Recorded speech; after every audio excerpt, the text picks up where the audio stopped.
Welcome to another mod stream. I'll try to calibrate the camera a little bit. There we go. All right, we're good to go, it looks like. Sorry for the extended wait there to start the stream. Nothing like a good old 5-minute fucking wait, but that's where we are. Just trying to get some stuff taken care of.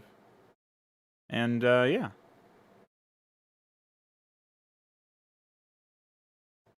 Been messing around with some of these graphics. Here's the new Ireleth graphic.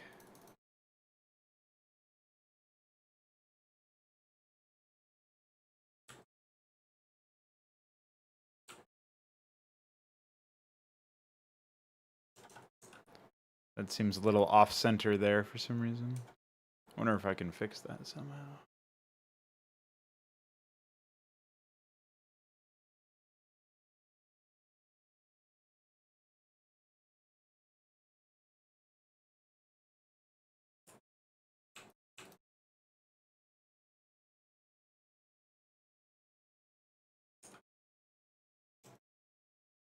Okay.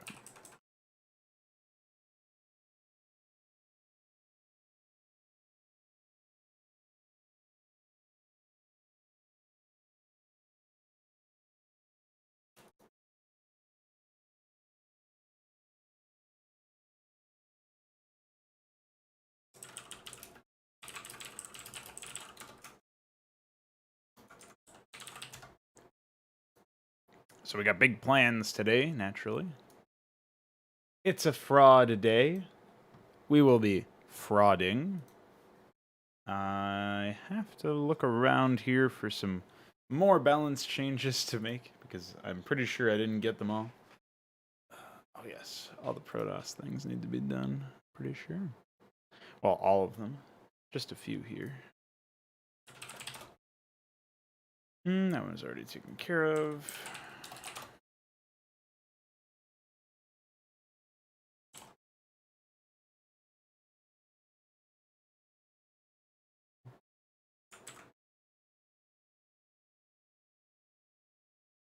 I'm not sure if I want that. After all, let me think about this. I think it's probably fine the way it is.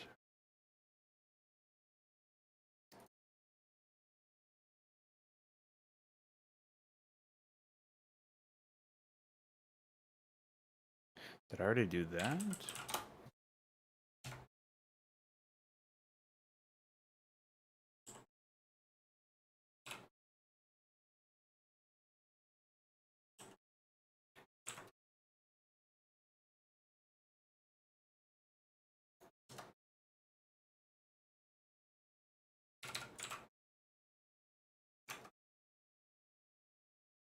Be able to close that for now.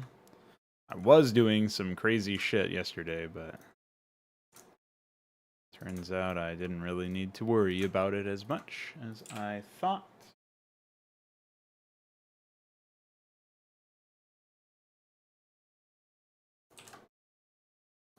It's gonna be so difficult to catch everything here.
All right.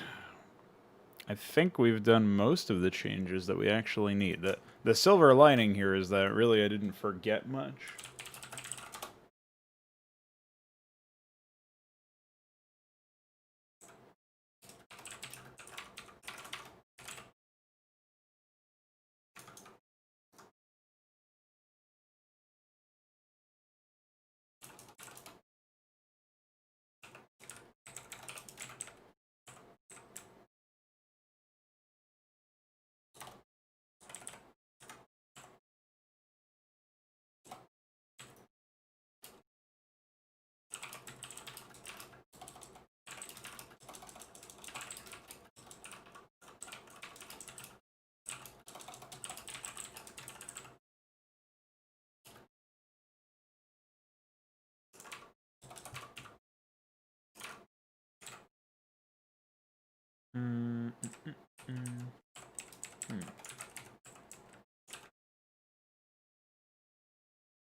Wow.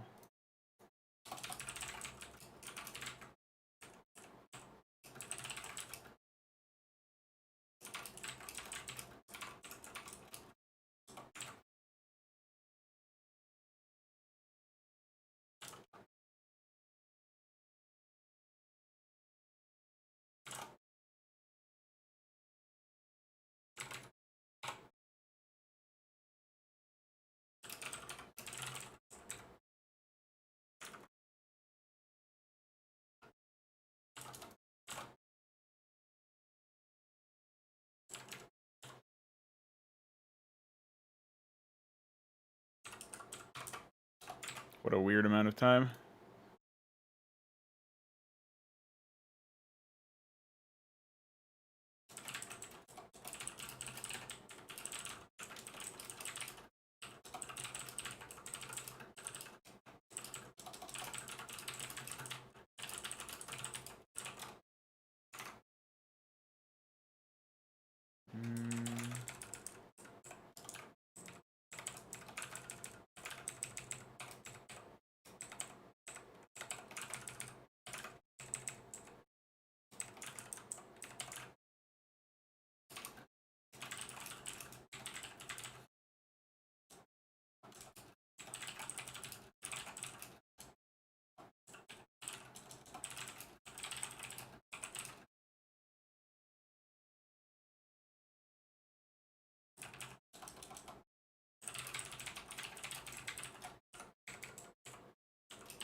What's up, artist formerly known as Alexander?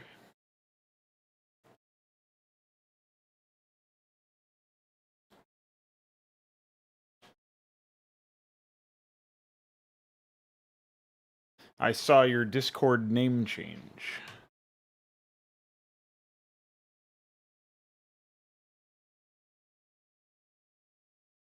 Yep, that coffee is still hot. Oops.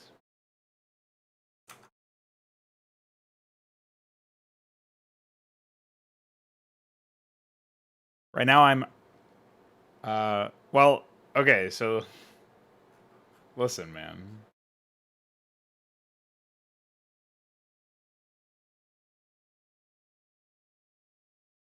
The update is like 70 lines, each one being a unique change. So there's a lot of shit, man. I've written a lot of shit already.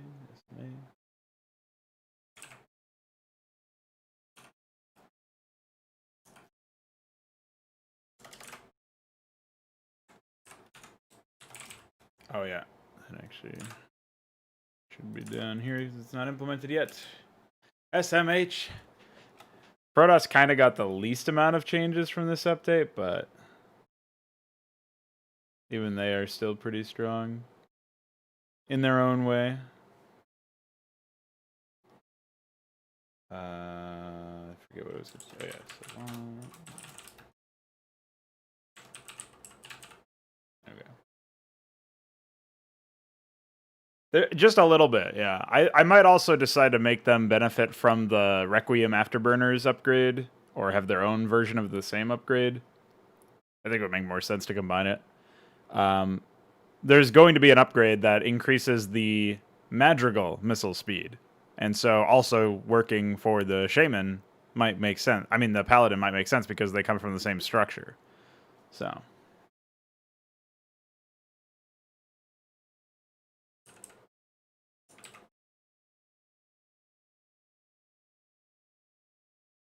Oh, you know what? One thing I am going to need to make a custom graphic for real quick is, of course, the treasury. Luckily, I've already got the structure. Of course, it just spins. Oh, no, it just flashes mildly. Very strange stuff.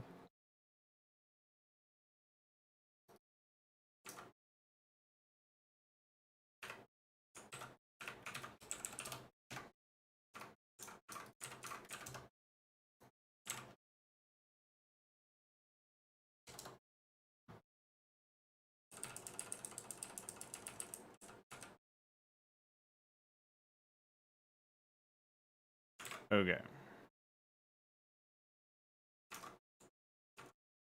So we have that. And then we just take this whole thing.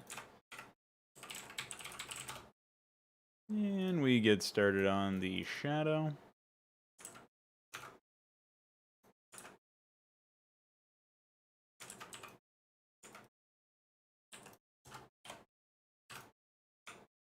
Oh.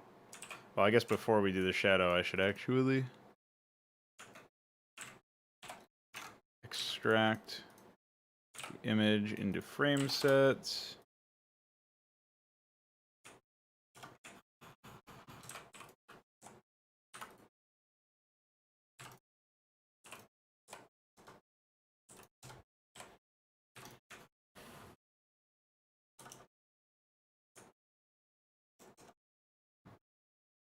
All right. Question is, how many frames, or what were the dimensions of this? 174 wide, but this one was 182 tall. So what we need is a grids, guides, and slices of 174. Oh, that definitely didn't do the job. Oh, it's 201 wide. That's why.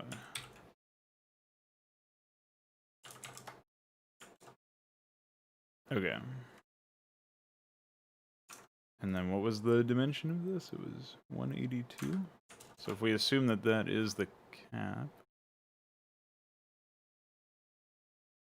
we can do this. And suddenly we have an easy way to mask it all out.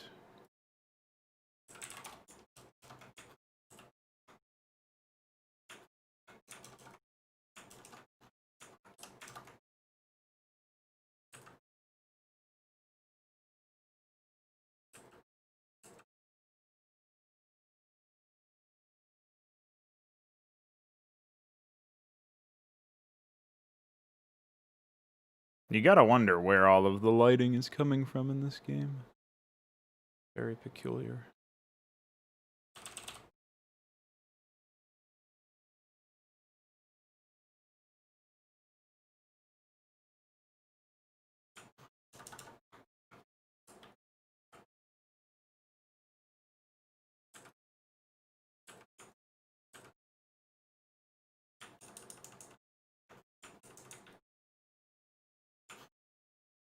Okay. So now we just do this.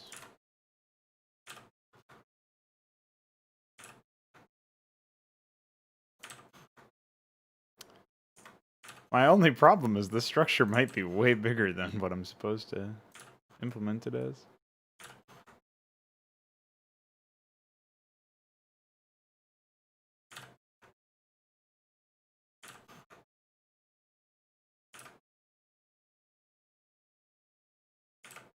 What's up, Veeq?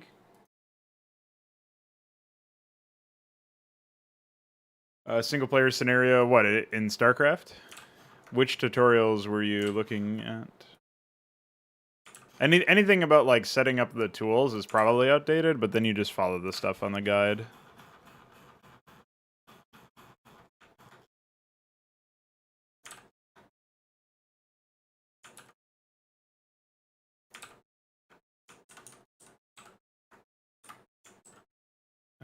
Treasury.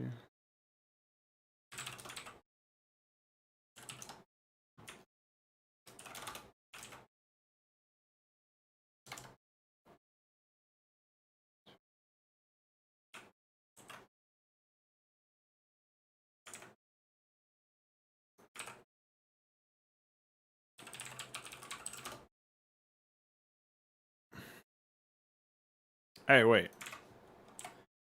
That's wrong. Get out of here.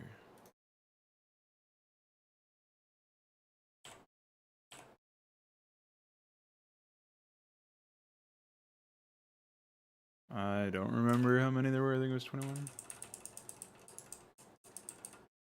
Okay.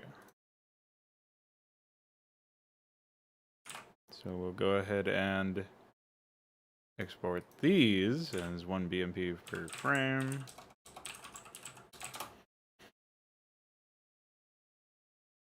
And export this as what we need for PyGRP. I mean, PyMS. I mean, fuck. Shadow Flare. There we go. Figured it out eventually, guys.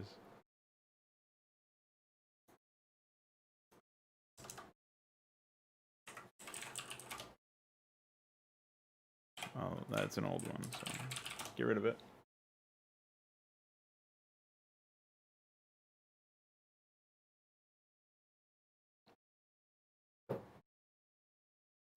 I mean, I guess I would have to go back and look at them myself.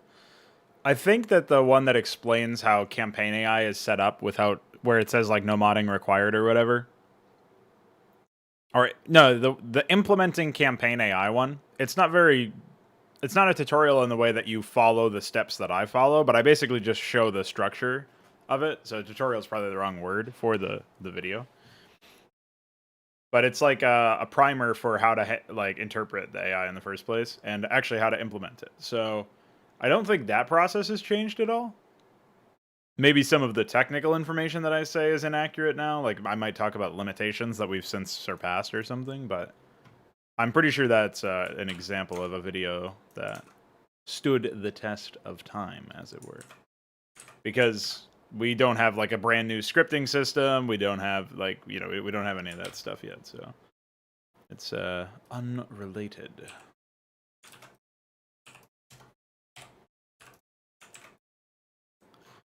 All right, so building shadow.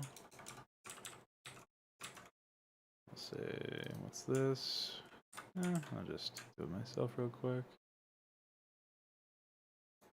Oh wait, I can do this. Hold on. Then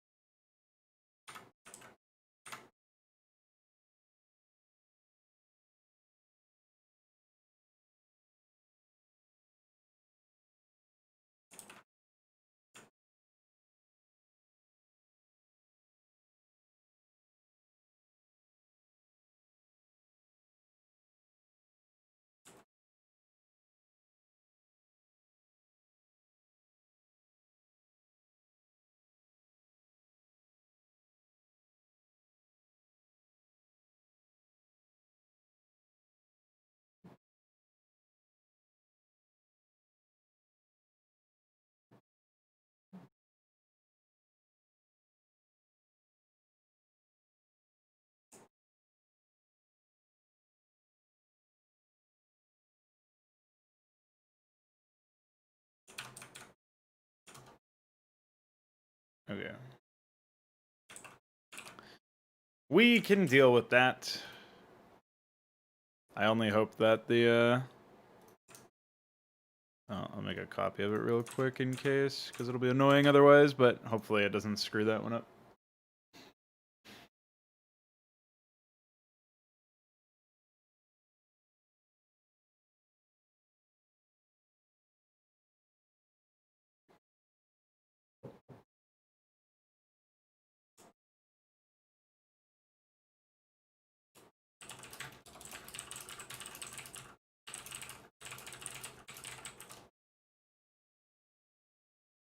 Well, Veeq, are you? You? Oh, actually, I didn't destroy it. Now, how much do I need to shrink this by? 381. If I take relative off, 256. Yeah, it gets deleted. Fuck. I always hated when that happens. Okay. Well, I can do it that way, but then it moves over by a shocking amount. Anyway, I'll go ahead and do that. And I will figure out the offset at some other date and time.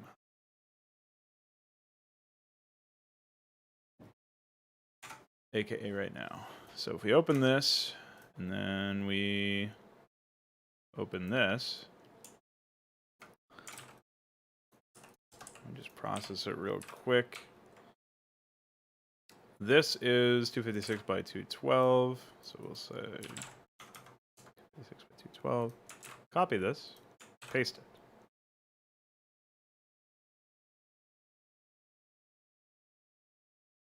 I can't really tell if it's been consistent, unfortunately. So I guess I can do that by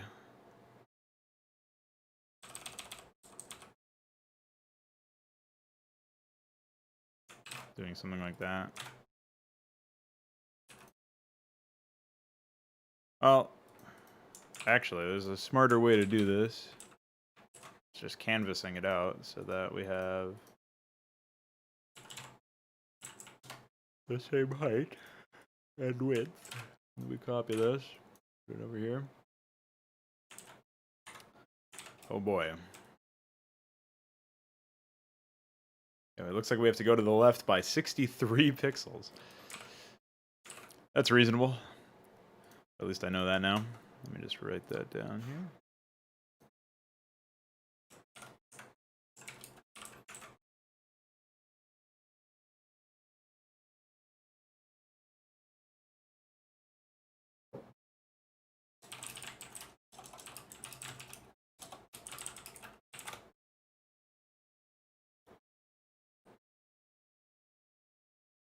All of this work on these units and we still don't have functioning shield batteries.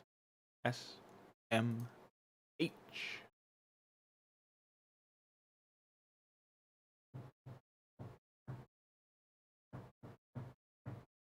Okay.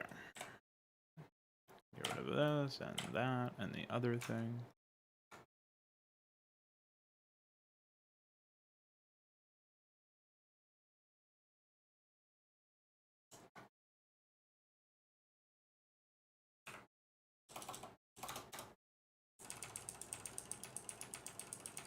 What an amazing... Oh, no, yeah, that's fine. I was gonna say, what an amazing set of fucking visuals. Very well offset there. That was another thing that I need to go figure out, too, is why the fuck the Overlord Iris is offset to that extent.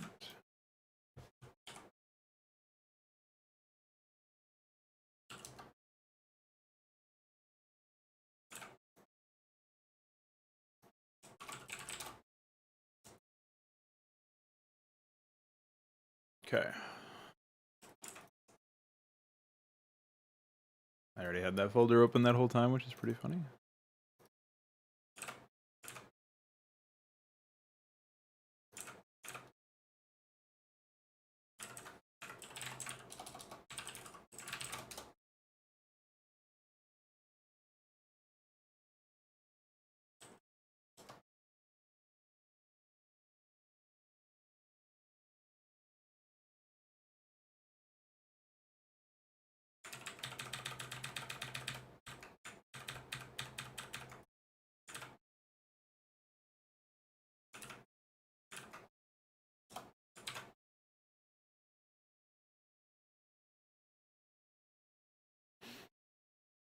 Yeah, unfortunately, I'm not going to get around to making the visuals for those units, but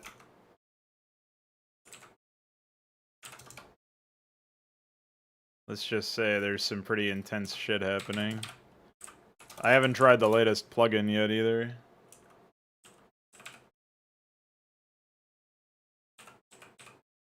Yeah, overlays are super easy to make. I just did one in like 5 seconds for the treasury, which I actually don't have. Oh yeah, dry dock has the incorrect requirements apparently, but I don't actually have a spot here for the treasury, it looks like. I guess I could put science facility. Oh no, treasury could be above the science facility. I wouldn't mind that. So let me fix the dry dock.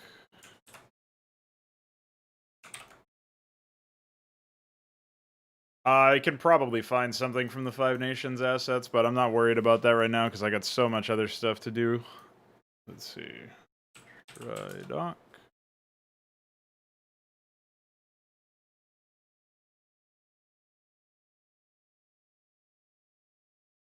Wait, why wouldn't this work? Oh, maybe the...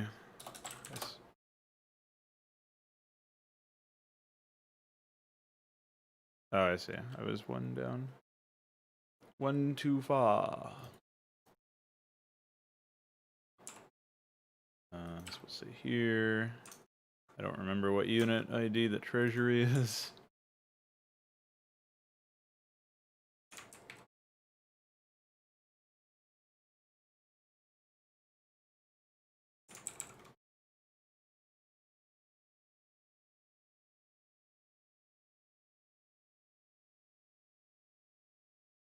All tier 2 and tier 3 and tier 4 structures have significantly risen in cost. I like this little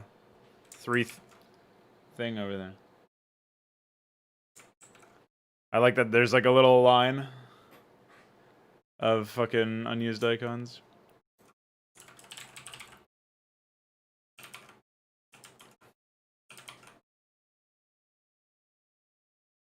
Yeah.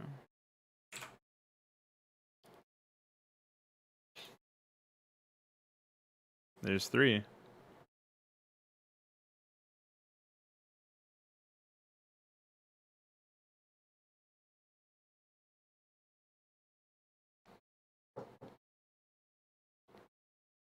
Engineering Bay, Science Facility, Quantum Institute.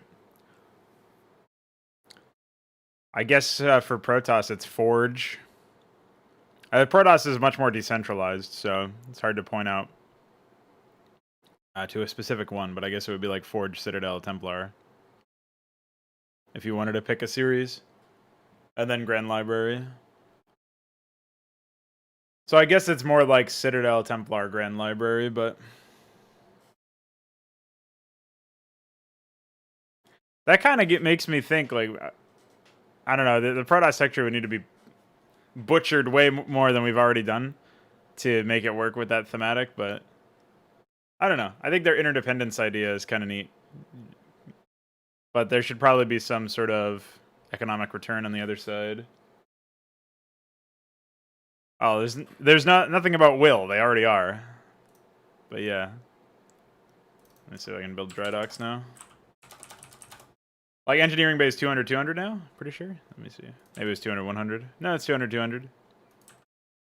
Check out science facility 600, 600. Quantum Institute is probably going up, but not by much. So probably like 900. What's the Protoss? Where's the probe at?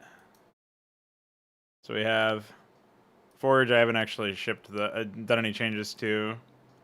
Yeah, most of these are actually the same. I haven't done the changes to robotics facility yet, or the wisdom altar, but then you have grand library. Oh yeah, it's the wrong string, but 900 of each. So, oh, I guess I don't have the right stats for the dry dock either. Oh, I think I already have a PyDat open somewhere, but whatever. Oh no, I don't. What the fuck? I guess I only had a PyTBL.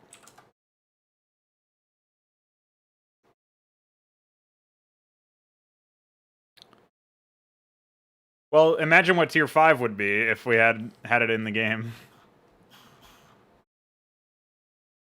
Just saying, man. It can always be more expensive. Did I do a Grand Library string? No.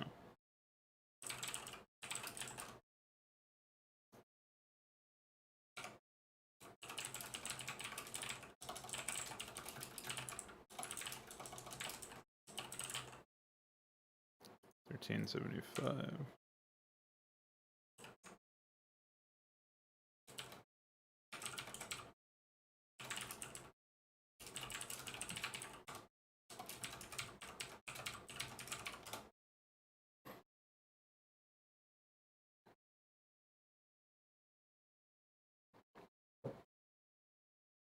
Right. So what I actually really like about the changes, so I agree with the idea that it probably wouldn't work if you just slapped it into Brood War the way that it was originally, or even like the older Hydra tech before a couple days ago. I guess it will cost more than the entire mission 3 of Campaign and Brood War. Yeah, 10,000 minerals. So notably, the structure is to get access to new units, like Devour Haunt or Gargoleth, by the way. I was just trying to say Guardian and Gorgoleth at the same time. Any of those stuff, like that's not super expensive. I might even drop their costs a little bit. Because the idea is that when you have access to the tech, you should be able to specialize without too much of a premium cost. But I really like how it's shaping up in my head. I'm sure we're going to have to make a lot of adjustments because we're really changing the whole face of the game right now. Like how the entire thing plays. But my thought process is you have multiple production structures, multiple tiers or types of units, I should say, like air, bio, mech, that kind of dichotomy, where you have all of these different kinds of units that you can field at tier 1, where you don't really require a huge amount of stepping up to the next tier. Protoss is a little bit different because it's like most of their structures or most of their units require individual structures. Like Dark Templar requires Citadel of Adun now. High Templar requires Templar Archives, and then you have what was the other one? Like obviously Carrier requires Fleet Beacon. The new Destroyer will also require the Fleet Beacon, but you'll have to morph your Stargate into a Starfield, which will preclude Carriers, obviously, in addition to some other unit, probably the Panoptus. But, or maybe it'll even be the Arbiter, I'm not really sure. But the idea is, like, the Protoss can spend more money, but or equivalent money that the other races are spending to level up their tech, but they can do so in a piecemeal sense. Like, I just want Reavers. I don't want everything else in Tier 2. I just want Reavers, so I'm just going to pay for Reavers. So that's like with the Protoss method. The Zerg method is like, I'm going to evolve my base, and that's how I'm going to get access to Tier 2. And they have like the whole Lair Hive Sire thing going on. And then the Terrans have, I need to escalate to the next tier of the game, much more like, I guess the Civilization games or something, or the Age of Empires games or something, where you have, I'm going to build this structure, and then I get access to a bunch of other stuff, But even then, it's not like completely black and white like that. But the idea is you now have to balance teching up in a much more deliberate manner against building additional lower tier units to keep protecting yourself or to keep up the pressure. And so when you see like all these different unit types in the early game, you're going to see most of the barracks units, which might end up being changed at some point. But you're going to see most of the barracks units. You're going to see Vultures and what was the other one? Southpaws. You're going to see siege tanks and Goliaths. You're going to see Wraiths and dropships. You're going to see all that shit, right? But if you want to see more than that, you're going to need to tech up, right? So one player will have to tech up. So it's going to create a very different experience where you're actually like going to be balancing, when do I spend the money on teching up? Like, it's actually a decision you have to make now. Instead of it always be, I need to tech up. Like, it's very rare that in Brood War or in Old Hydra where you would have to balance that decision. You would just always do it. Right. Imagine losing Oth to Lethbird. Imagine losing Quantum Institute. Imagine losing Grand Library. That's the other thing, is you got to plan your fucking base very carefully. Now, these structures make it really easy to defend them. They have a huge amount of health. They have way more survivability than most structures. But if you do lose them, you're fucked. You know what I mean? So...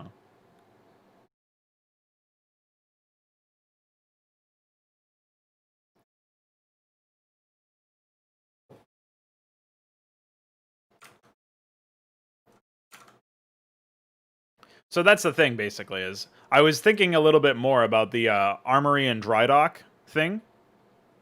And even the academy to some extent, and I kind of was thinking that maybe they should all require the engineering bay. It would slow down some, like the thing about the academy is it would slow down infantry and weapon upgrades. But I kind of like the idea of segmenting the Terran tech tree such that while you can get your your tier 1 structures or whatever, your tier 1 tech, and then your tier 1.5 tech can be additional specialization without actually escalating to tier 2. I mean, at that point, then we're saying that Goliaths and siege tanks are tier 1.5, which before, I mean, in terms of power that they have per budget, it definitely feels like they're tier 2. So I'm not sure.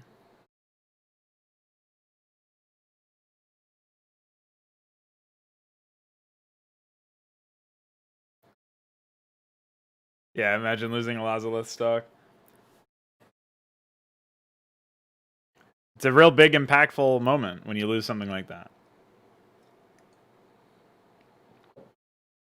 But Zerg have it a little bit easier, which is why their structures have a little bit less health. Their tech structures are not actually what allow you for the tech. You can't morph your overlords into stuff, so there's that. And you're going to revert back to moving really slowly with your overlords, so there's that. But you have the luxury of your tech actually requiring sire or hive or lair. So the Zerg actually have a little bit of a blanket there. It's still not a great situation, but compare that to the loss of a science facility, which stops you from building any more physics labs. I mean, even then, your add-ons are kind of your Hail Mary there, but you can't build any more quantum institutes. You can't build any more. I mean, there's probably some other tier 3 shit that I'm forgetting right now. Yeah, there you go. And who could blame them, given the cost? Overmind doesn't cost nearly as much as an Elazolith stock.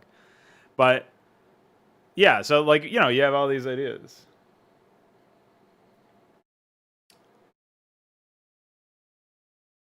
Well, then you probably should not have only built one. I don't know. It's almost like I designed this mechanic that would incentivize you to build more than one, and this is another way to incentivize that for tech security. It's almost like that's a legitimate thing or something.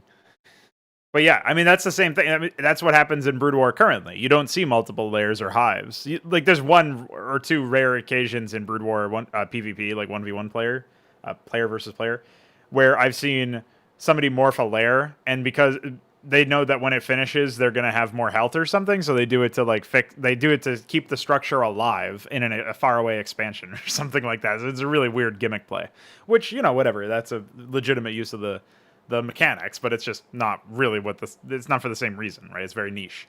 So for the most part, you see only one hive, only one layer, only one hive. And when if the Terran player in a TVZ game, or I guess whoever it is, if they have the opportunity to snipe that hive, they do it, because then they can also snipe the Defiler Mound, and you can't rebuild it. They can snipe Nidus Canals, can't be rebuilt until the hive gets rebuilt itself. So that is a legitimate strategy in the original game.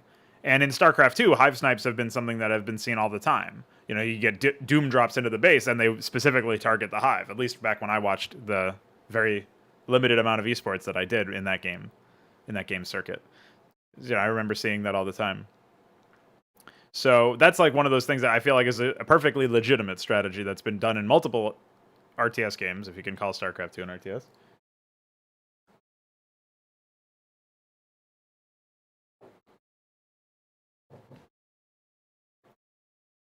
So yeah, I think that's fine. Especially since I've reduced the cost of individual hatchery evolutions, I don't think that it's asking a lot. What about Hydra campaigns? Will you still develop them? That's the thing is, like, Deliverance basically is the Hydra campaign now. When I'm done with that, unless there's... I mean, okay, so once we have the new engine and Hydra's set up, yeah, of course. Like, it's no question that I'll want to make some campaign missions. Will I still decide to remake the original? I'm not sure. I'll have to do some soul searching and decide if I want to keep doing that or if I'm satisfied with the setup that I already have. I think there will be one more campaign that I produce in Brood War itself, but it won't really be a conventional campaign. It'll be the tutorial project that Veeq and I have been talking about. Not recently, but just in general. In the past month or so, we had a conversation about making a tutorial campaign that actually did teach you how to play the game, and we were going to use Hydra as a game state basis for that. But I would like Hydra to actually be finished in some capacity, and so I think the stopping point for Hydra is going to come when we have all of the units that I have planned currently. There's going to be a Zergling flyer morph and an Ultralisk flyer morph. So we'll have a Zerg destroyer type aircraft from the Ultralisk and more interceptor fighter type craft that's like somewhere between the Scourge and the Mutalisk from the Zergling. And then, of course, the Cascathalor. So those 3 units will be the ones that need to be added for Zerg. And then for Protoss, they definitely need the most. It's like Exemplar, Clarion, the new destroyer craft, the Arbiter replacement. If I decide to go for that, that might be a new game state or a new engine. Star Sovereign, Augur, and then I think there's probably one other that I'm missing. So all that stuff needs to be added. I'll probably add a couple of new Protoss structures as well, because like I was saying earlier, I actually think it makes the most sense to gate the Protoss's ability to tech a lot freer than all of the other races by making it so that like you basically need to build a structure for every single fucking unit. So like Cybernetics Core obviously is what powers the Dragoons and the Hierophants, and it also allows Vicarages. So if we did something like that, but for every unit, so Citadel of Adun is now Dark Templar, Templar Archives is High Templar, Grand Library is Archons for both of them, right? Maybe Dark Archons will get a separate tech structure. That might be fine, actually. One that's a little bit earlier on, so you actually want to do... Or, yeah, so then you would actually want to have, you know... You could rush to Dark Archon tech, but not Archon tech, something like that. I'm not sure. That would probably be a tier 3 one. So it would be like something in addition to the Templar Archives. And then we would have something to the effect of like, you know, all right, we have a Reaver one, we have a Clarion one. So we'd probably have a Panoptus one, and maybe that would be also the ship weapon upgrade station that would do Aurora and Corsair upgrades in addition to Scout, or in addition to just spacecraft upgrades in general. The Fleet Beacon would still have Panoptus upgrades, Carrier upgrades, and Destroyer and Star Sovereign upgrades. And then the Arbiter Tribunal would be for Arbiters and potentially for the... well, I guess the other one would probably have its own tech structure, the new Spellcaster. But maybe even the Destroyer itself requires its own tech structure or something. So I think that I'll probably be adding structures in addition to units for the Protoss, whereas everybody else I think is fairly finished at this point. Yeah, it's a... obviously I don't have the animation assets for it, but I do have the assets for it. Why can I not select this in the background? Weird. Oh, I guess I don't have it in this folder, so hold on.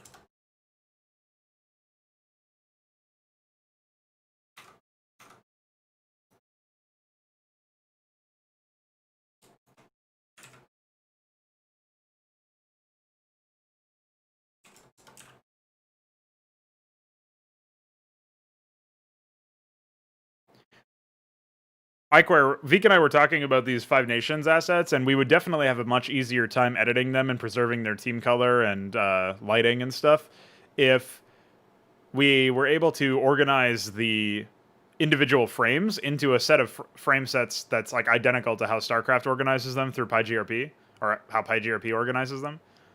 So, Veeq said he was going to look into making a program for that.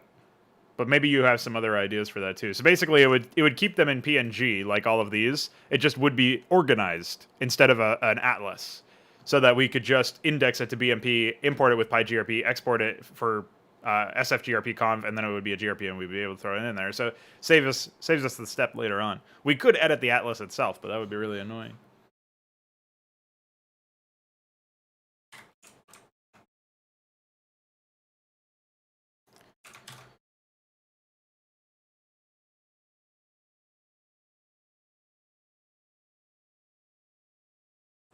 Meanwhile, I'll just process this anyway, but yeah, this is the...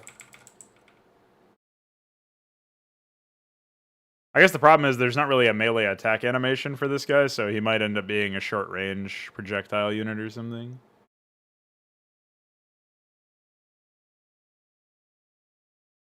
Yeah, maybe you can help Veeq out with that, Iquer. Since I know you've made CPP programs in the past. Although they weren't GUI, but command line would still be useful.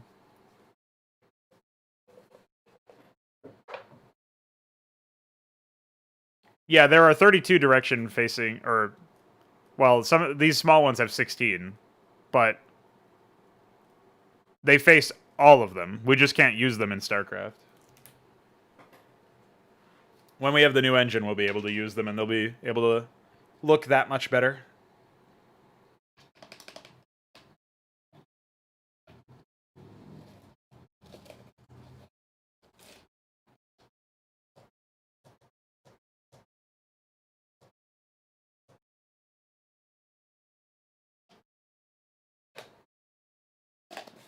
Once I'm done with this, I still have to process the sire graphic and implement that. I have to add the treasury that I just set up. Oh, and the dry dock stats need to be done as well. Do I have PyDat open? I do. So... Oh, wait, this is the treasury. Or it would be if I had used the right one. Yeah. So let's do science. Good one. Science facility.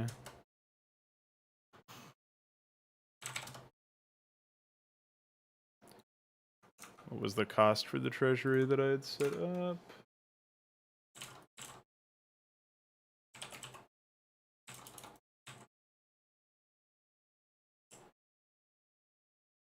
Okay.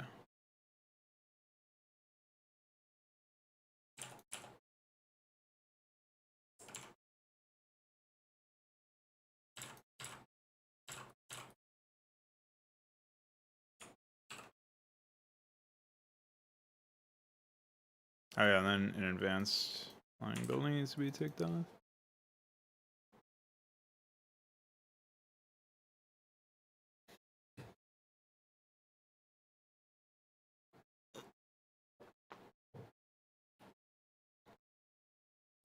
And then I forget what the dry dock is. Let's scroll down here. 225.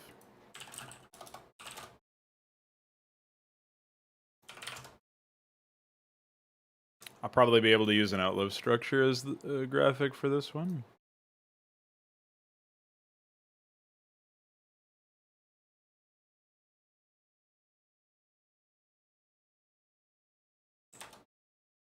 Oh, I actually made this one, but I don't know if it's a... Oh, yeah, actually it could be used.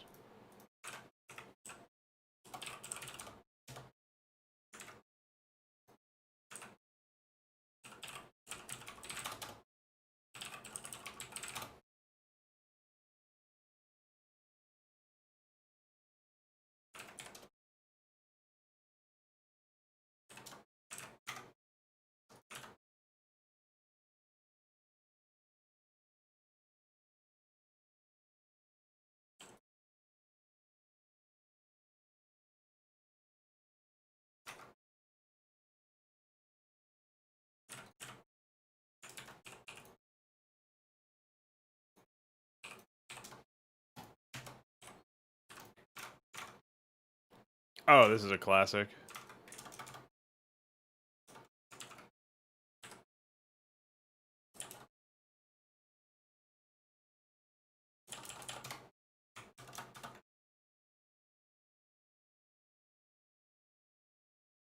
Oh, actually, this should be really easy to fix. Anyway, I'll fix it for that purpose.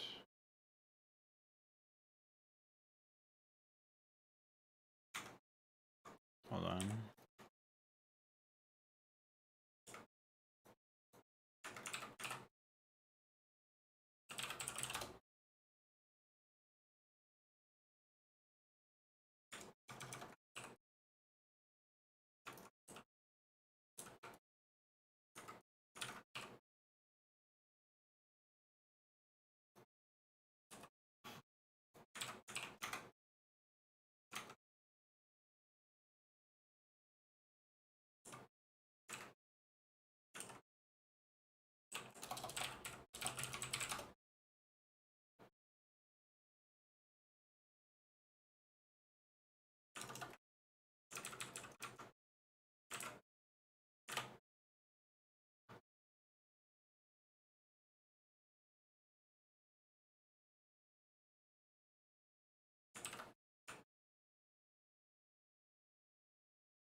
Well, I can delete them manually, but it's not really that big of a deal.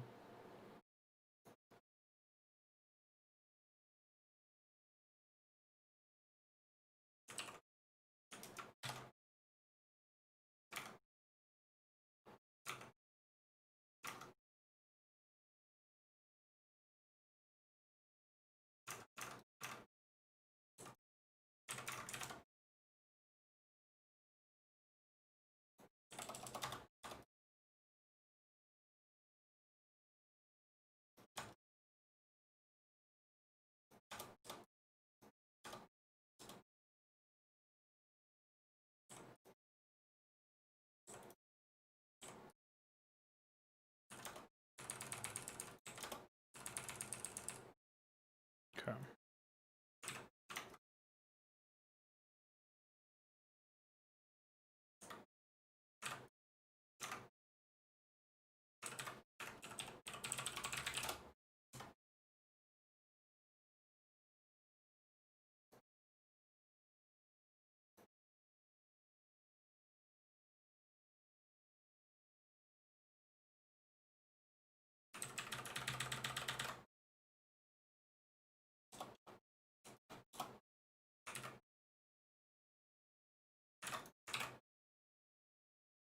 All right, well, we're good there.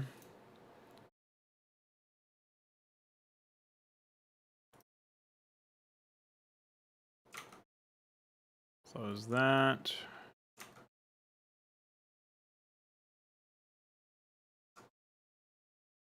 Do I have dry dock strings? I do. All right. So, guess we'll do that for now.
I think I already have a dry dock in here, yeah. Is it already set up in here? Doesn't look like it.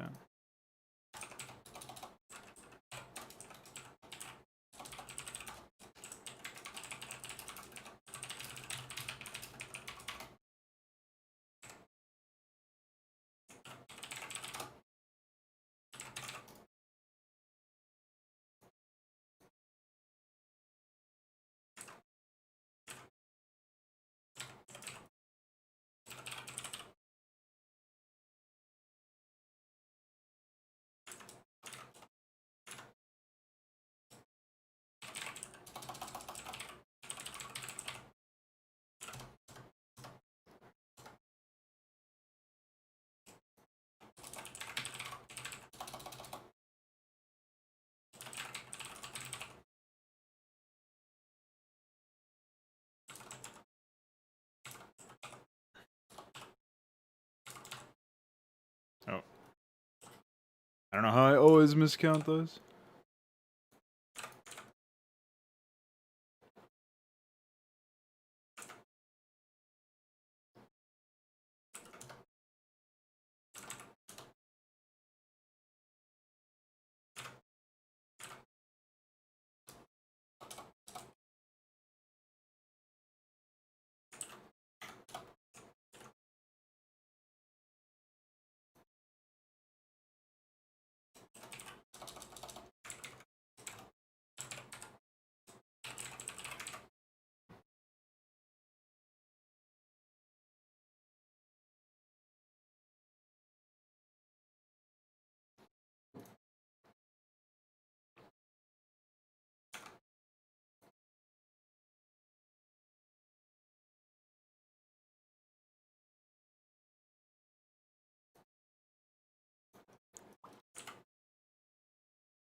448, dry dock.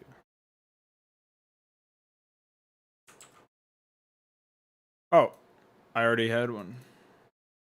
So I guess I don't need 547 after all.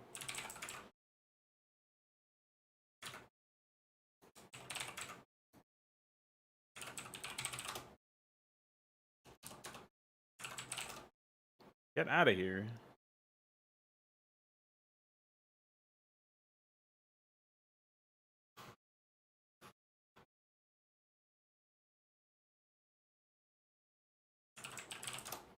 Oh wait, I need...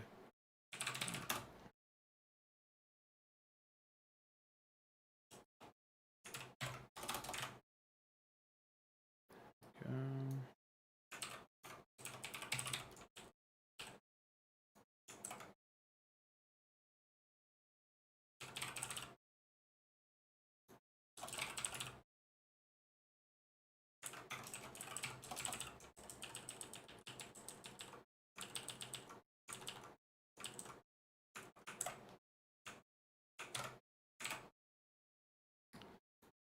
Of course, I'll take a look at it. You want in the editor or actual playthrough? I don't know if it's ready for being played yet. This is ISID 437. And we want damage for overlay to be 188. iScript and 7. Okay. And which one is the dry dock? This is used by 1010.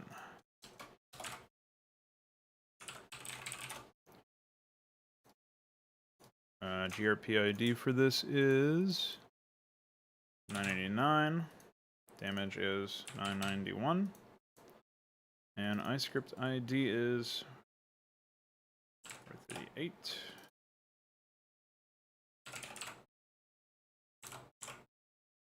Treasury.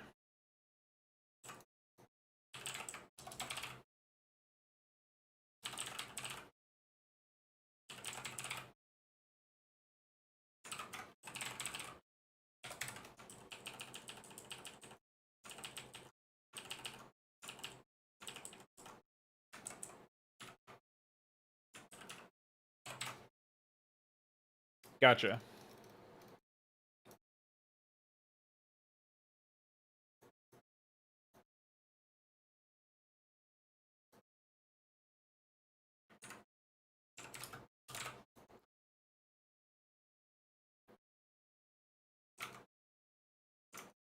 Okay, so I obviously have to write some iScripts for their work animations, but that shouldn't be too big of a deal. Let's jump back in here real quick. So say 10, 275. What is the GRP ID of the dry dock shed? Is 987. And the image ID is 1055.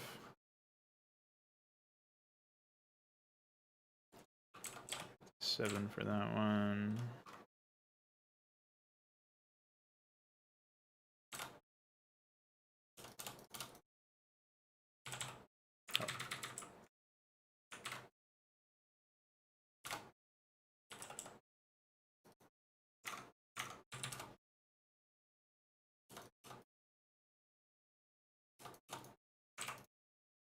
Okay, I think we've got everything set up here correctly.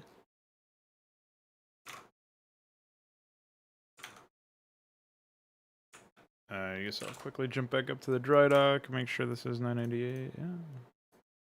And the right iScript ID looks like it. Make sure that we have treasury pointing to the right image ID. We don't right now. What? Oh, wrong one. It's 1056. I have to fix the sprite stat, or sprite's selection circle definition on almost every single unit here, but... Oh. Treasury, we do have 0, 0, 0, 0, 2, 1, 2, 7.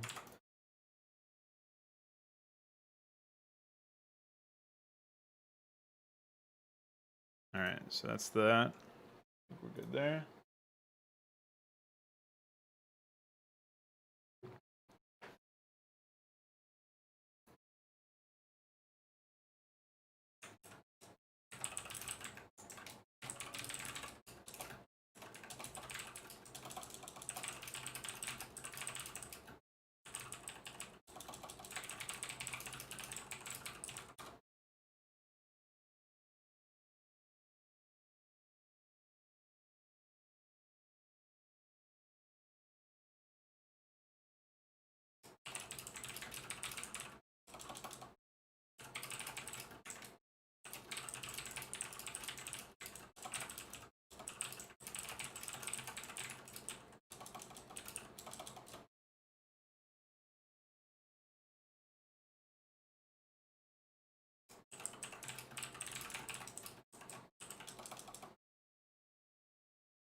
Any new units you missed besides Othsteleth? Well, Overlord Iris. I have to add it to the documentation as well. Honestly, the documentation is the most intimidating thing about all these changes because I've literally got to edit like everything, I think. So.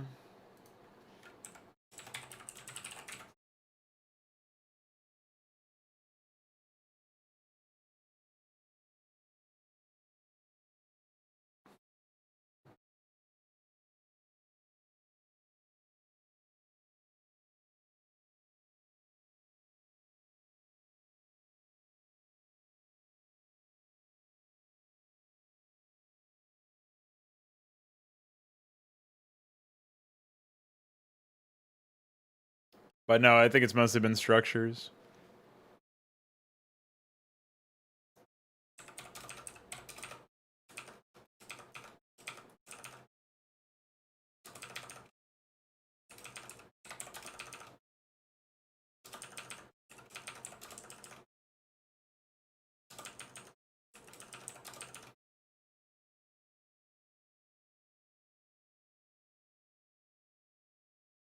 Oh yeah, what is the... I'm gonna need another flingy for Sire, I think.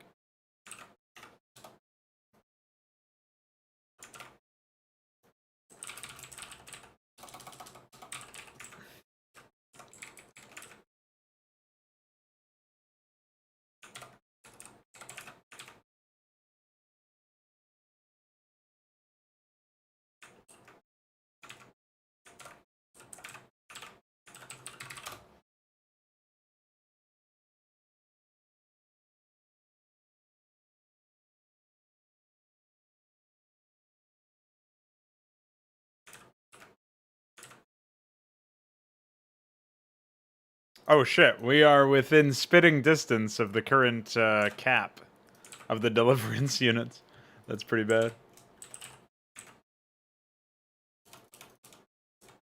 For flingies, that is.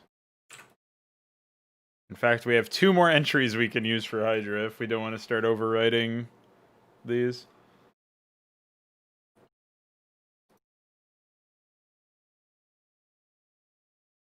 Treasury. Sire. Did I already picked the Sire one, yeah, 547.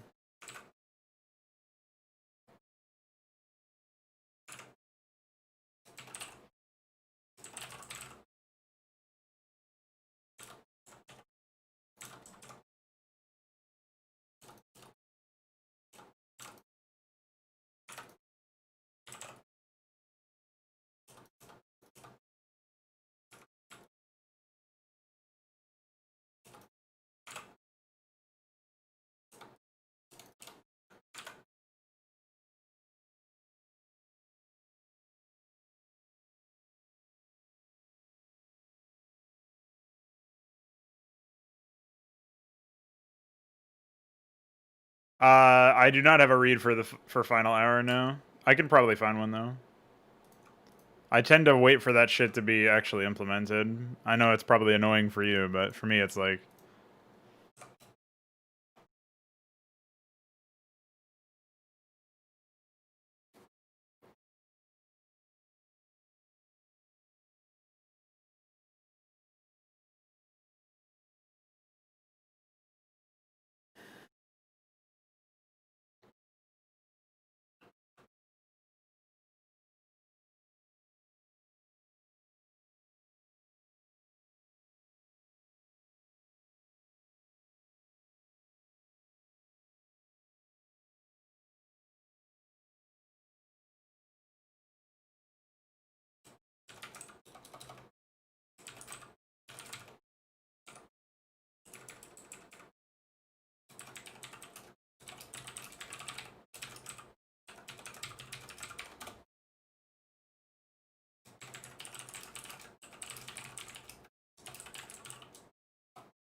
I wouldn't necessarily want to add this button to the button set, but if you think you can implement it before Fraud Night, I don't see why not, I guess.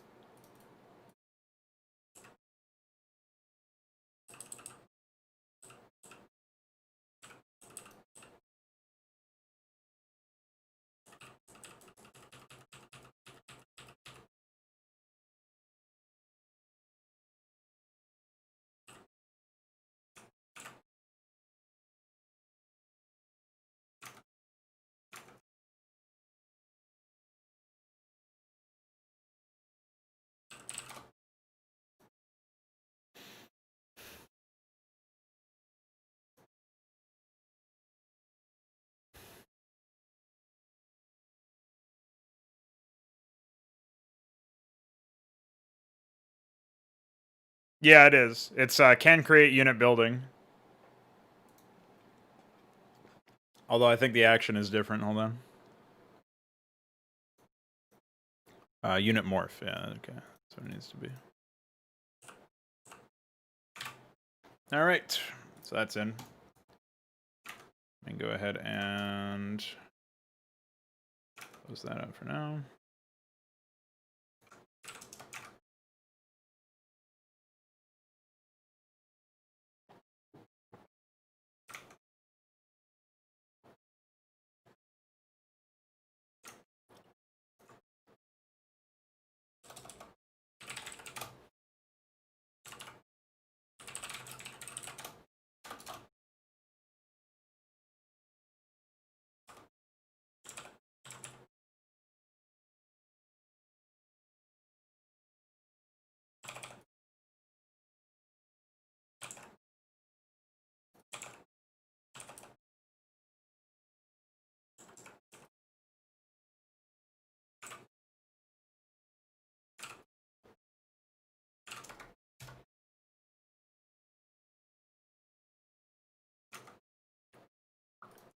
All right, let's see where we are then.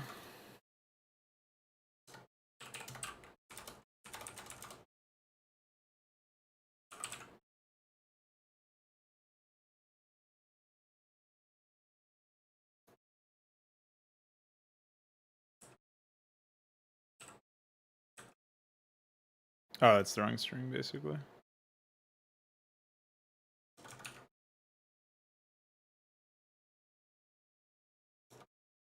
We probably want that to be more sizable, I think. I'm not sure if it's the size of the... Oh, I guess we can try giving it the size of the engineering bay, actually.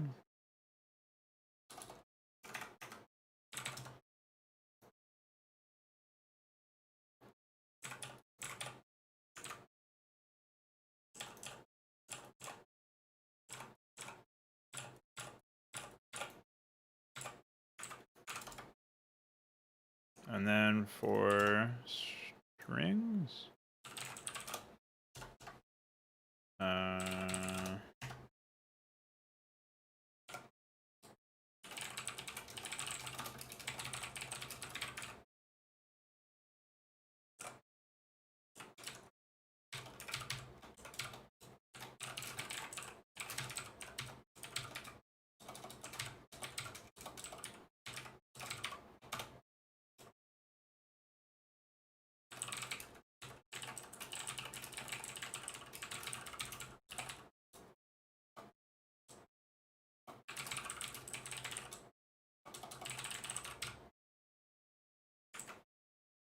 Ah, god damn it.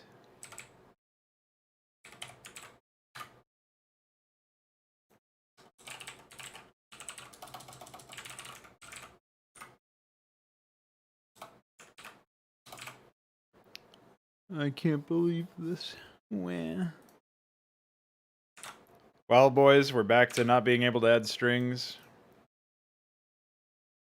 My worst fears have come alive.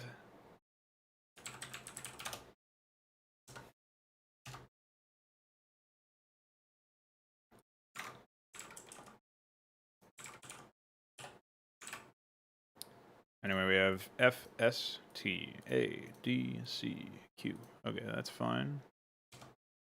But then here we have two Ds where we need, I guess we could do a V, right? I think Canal was supposed to be C a while ago.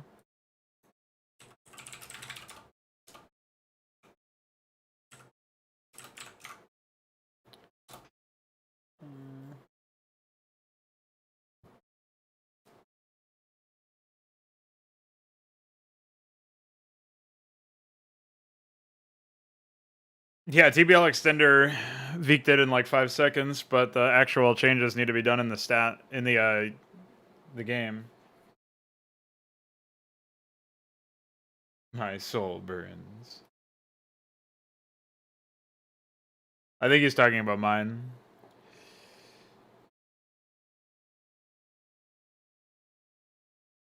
I was telling Veeq about my soul burns a couple days ago. What a psychotic thing.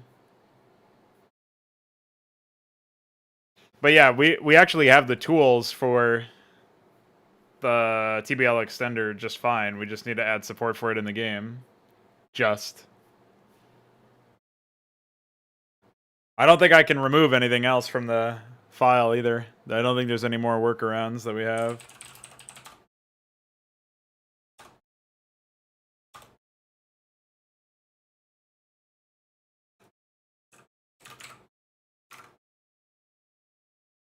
Oh yeah.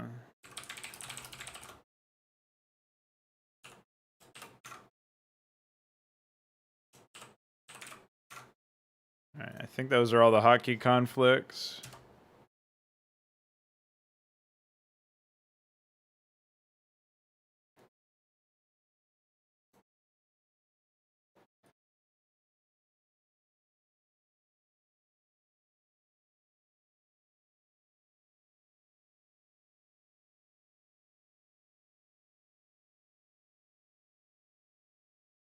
Oh, wait, I have to... Oh, wait, no, I think I actually made the Grand Library strings error.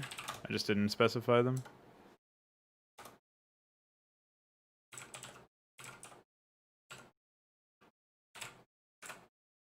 There we go.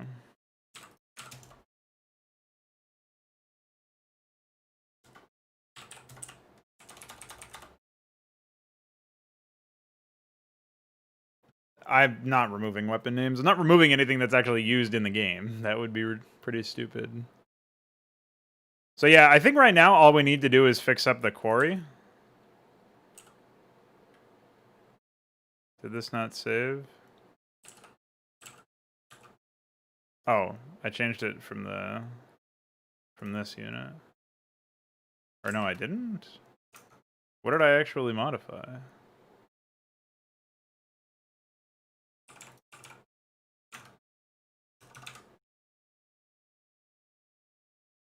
Well, this is actually fine for its size, I guess. So, never mind. I'll be keeping it that way. I think it was 225. Yeah, okay. This might be too big for it, though.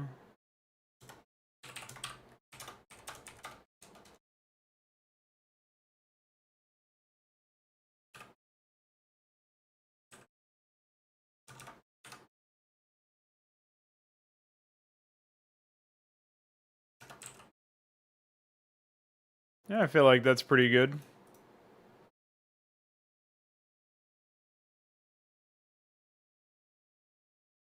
Ah! Expected, TBH. Alright, let me fix that in the script. Oh yeah, I never finished the actual animations for this shit.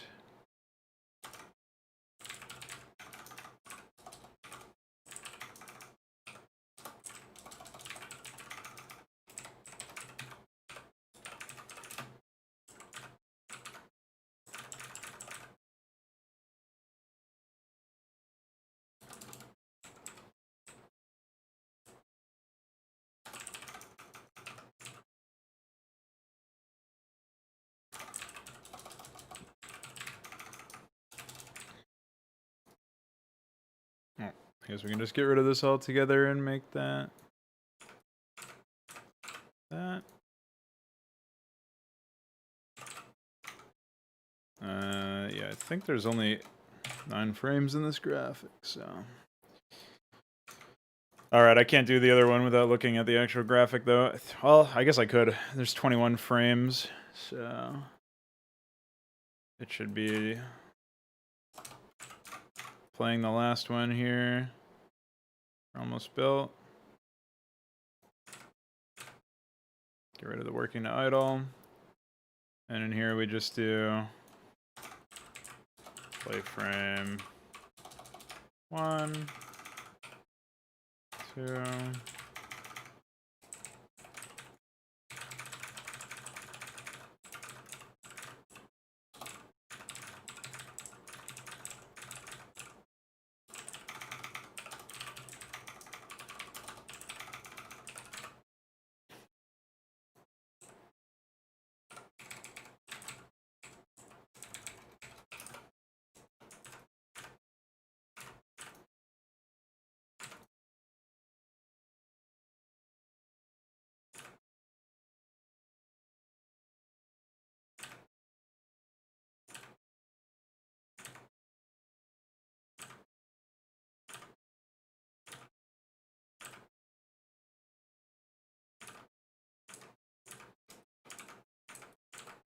Okay.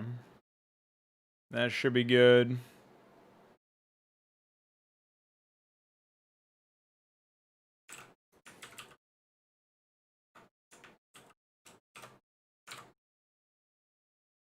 Oh yeah, I got lost looking at the fucking sire for some reason. I have demonstrated a significant amount of ADD in today's stream. Is it any surprise? Alright, so for Flingy for the sire is 240.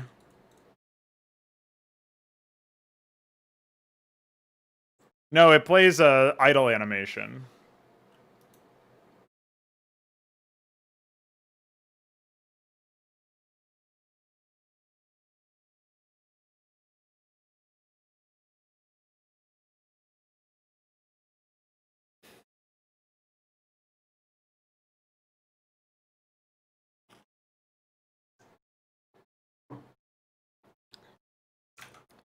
Because otherwise it would just be perfectly still, which is pretty lame. Oh, wait.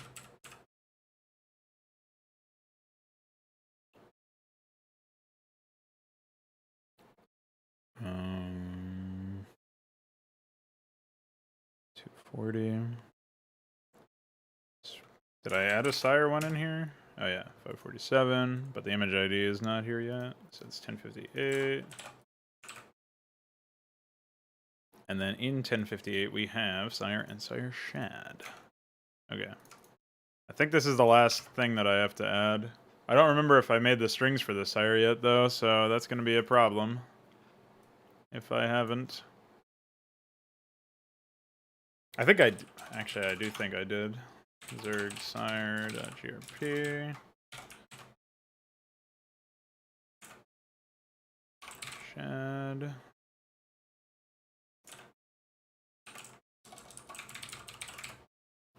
A 9.4 for the damage. 9.92. 9.93. Okay. Alright, well, we're all kitted out here besides the fact that we need an animation, so I'll just do that real quick.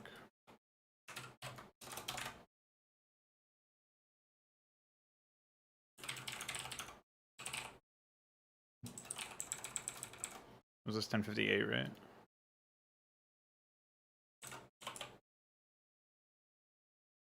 And then 1059. Sire Shadow.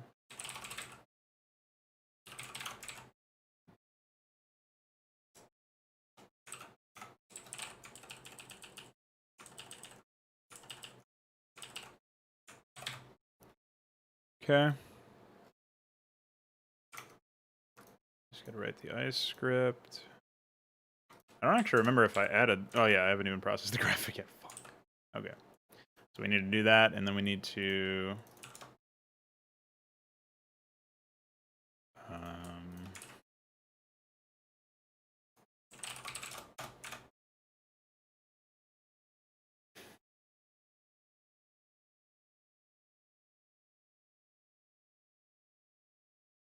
I'm guessing that these have different dimensions.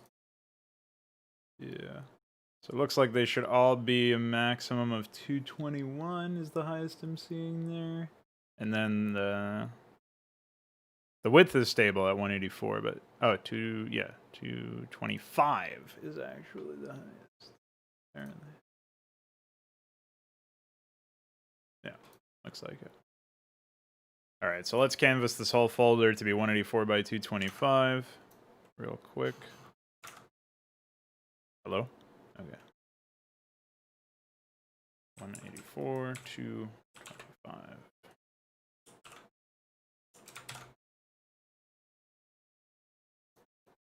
So we'll do that real quick, then we'll process the image itself. And yeah, a bigger problem with the Overlord Iris was that for whatever reason, when I was trying to build it, it was off-center. So I'm not really sure what's up with that. Like, clearly if I do that, and then I mutate it into I don't even know if I can mutate. Oh yeah, so here's the Irilith Quay. Oh, it doesn't actually finish correctly. Okay. Yeah, I don't think I have the latest plugin in. That's probably why.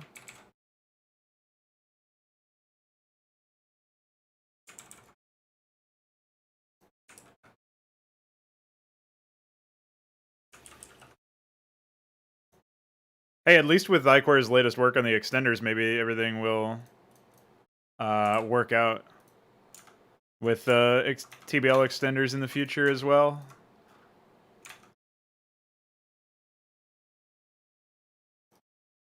I thought I had PyGRB, but no, I did. I'm just a dummy.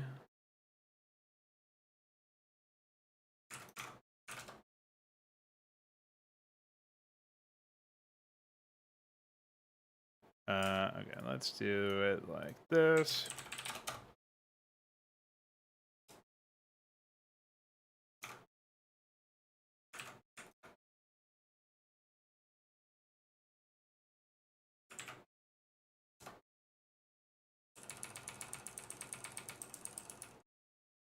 All right.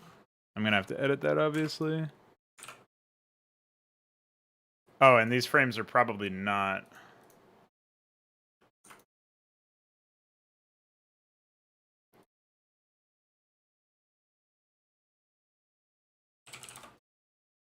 set up properly, if I had to guess.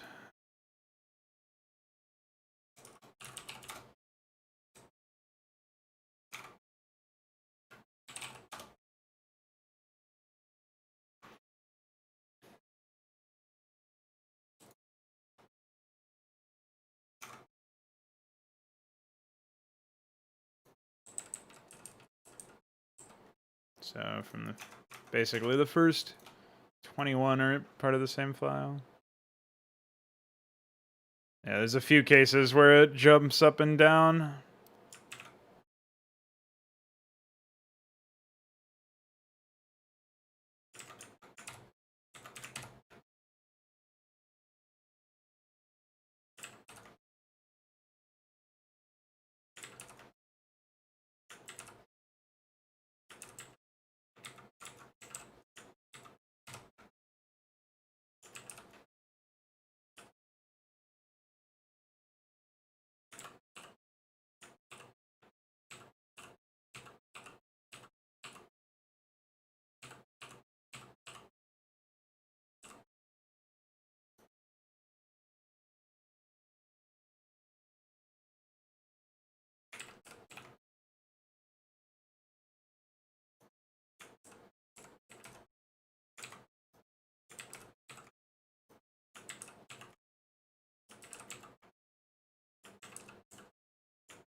All right, so now we'll open up the rest. Yeah, there's a bunch here that are all sorts of messed up.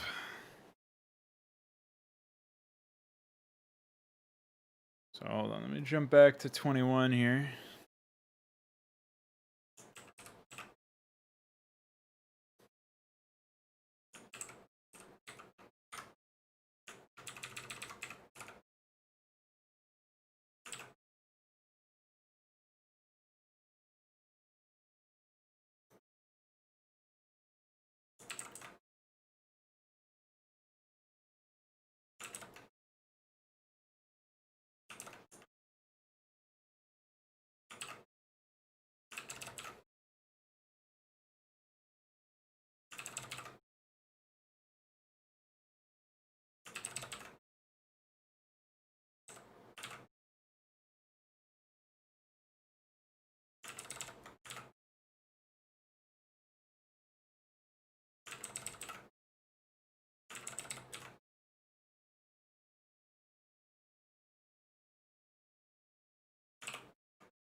All right, I think I got it all.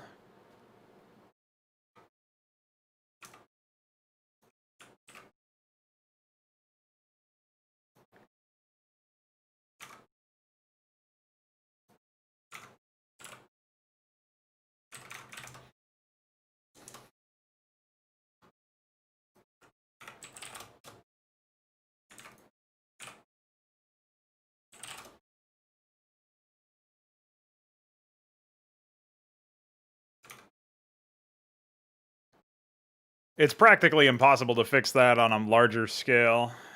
Even that was pretty ridiculous. Okay, 184 by 255. So I need my grid to be 184 or 225, yeah. So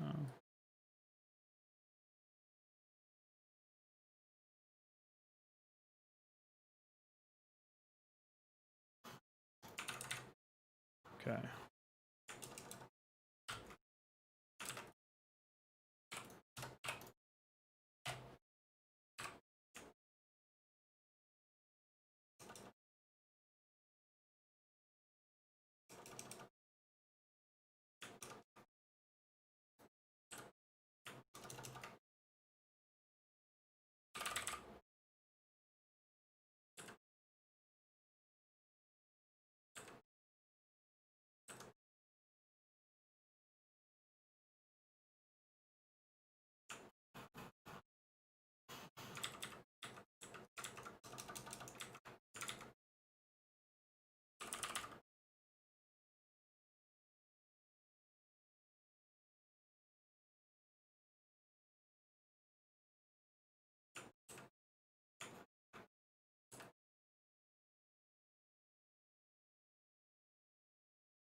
Nice.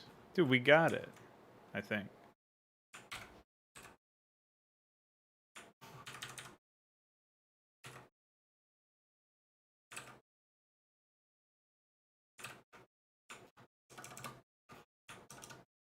Naturally,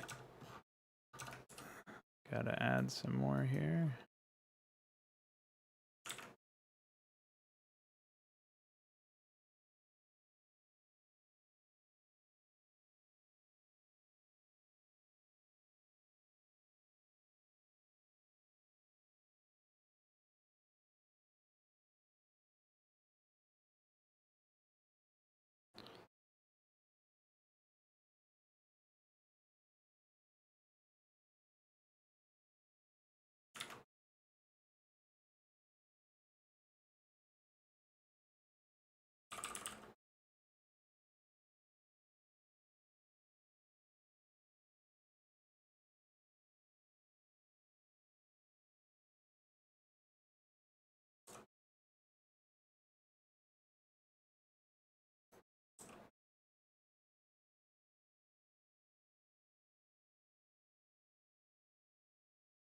Alright, surely this will be a more complete mask, and they won't have any other areas that they could possibly...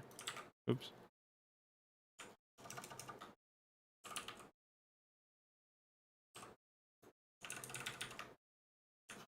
Mess around with.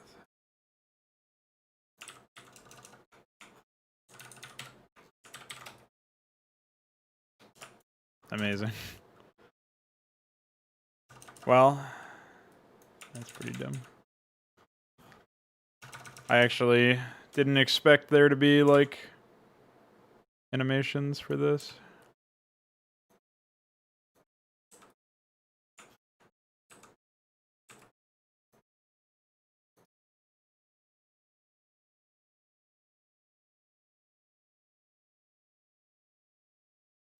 Forgot about that part.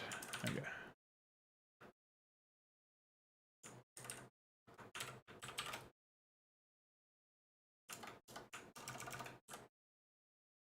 It's whatever, though. We managed to conquer it eventually.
Okay, cool. We did it. Though this graphic is fucking enormous, so it'll probably be way too big for what it's supposed to be.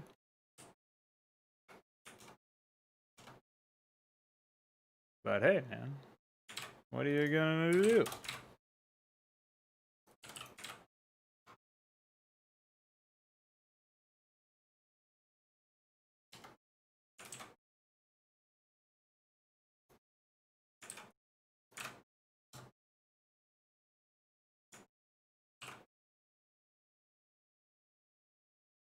Alright, so we had 44 items. And one of them is a folder, so it's... Oh no, it's 2 of them are not BMPs. It's not 42. Of course. Of course the answer is 42. What else would it be? Alright, now we can finally...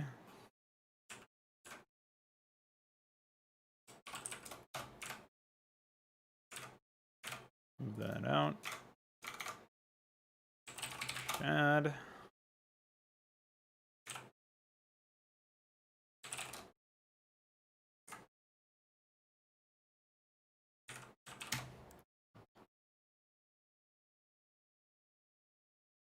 Can do this.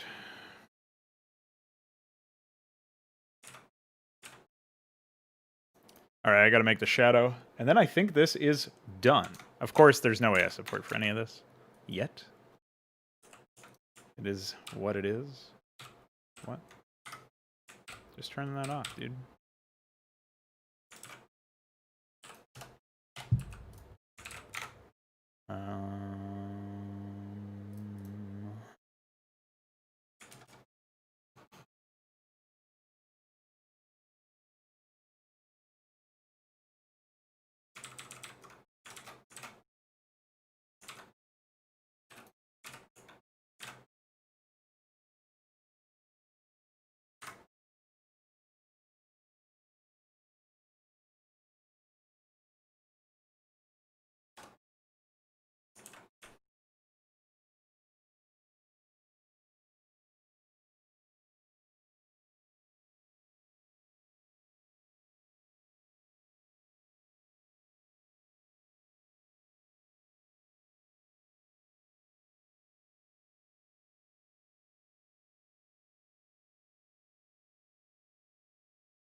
A real fucking push and pull over here. Try to get everything lined up accurately.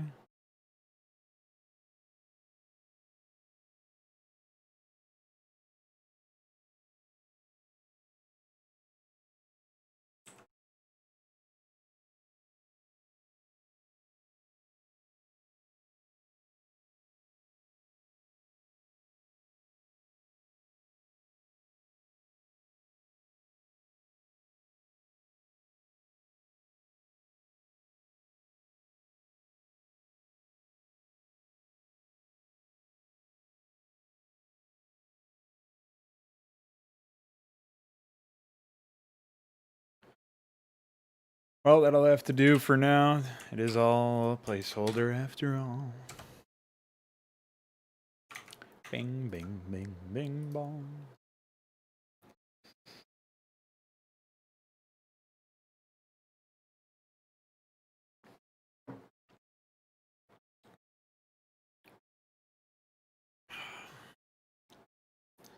Well, it's been a solid hour and 49 minutes of streaming without an interruption, so I figure while I wait for this to finish, although it'll likely be finished before I even get out of my room, I am going to take a bit of a break, use the bathroom, all that stuff. I'll be back in about 2-3 minutes.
All right, I'm back. Check this out. So what do we need here to get rid of the issue.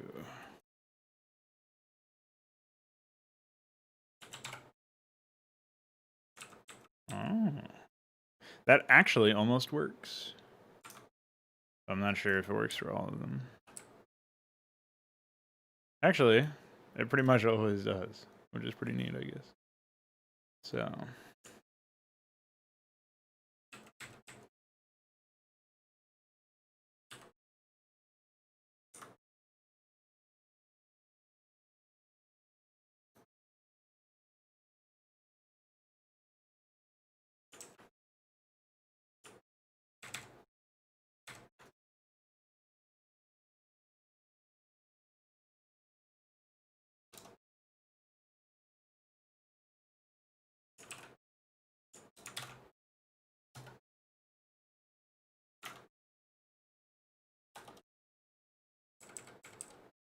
Okay, looks like we're keeping all the data, which is nice.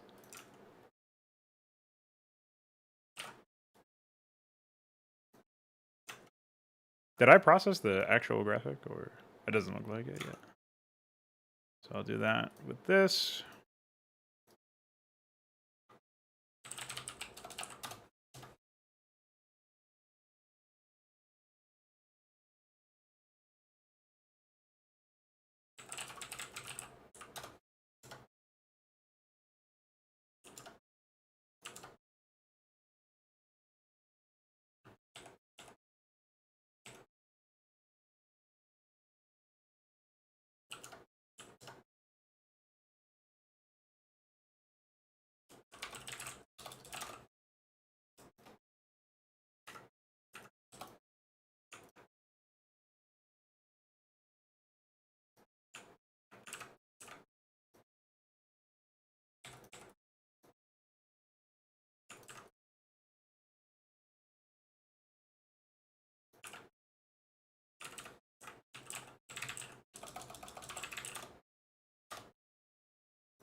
Should be 36.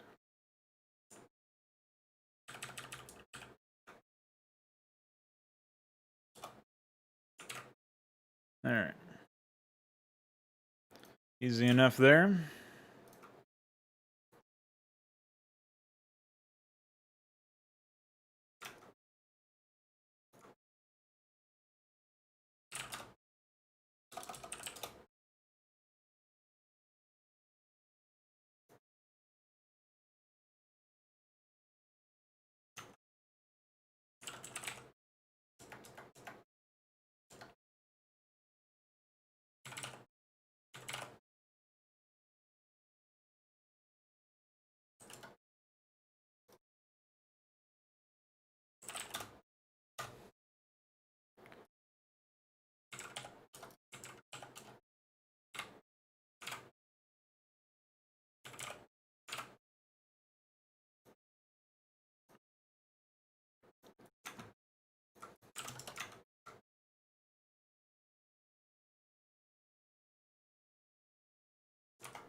Oh shit.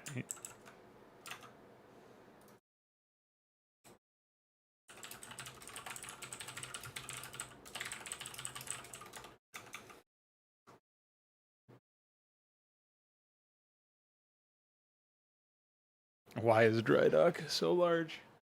I don't have that many structures to pick from, you know. That's why. I'll probably look for a smaller one later on, but... Oh, actually, it should be one tile smaller, I think. His engineering bay is... Yeah, okay. Definitely needs to be addressed.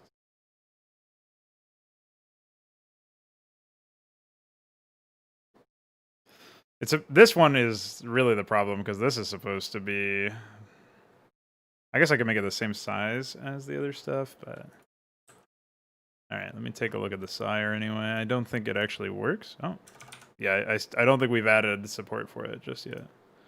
The Othsteleth birth is what's playing its idle animation a lot, but I don't think that's that bad.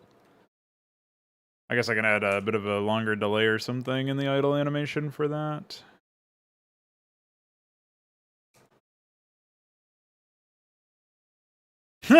Holy shit, it's an enormous structure. Wowee.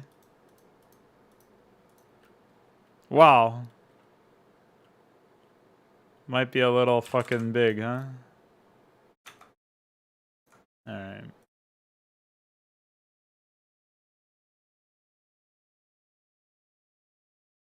Jesus Christ. Anyway, I don't have the right ISID, so... Holy moly. I guess I'll have to be on the lookout for a different structure for that, because that is huge. That is enormous.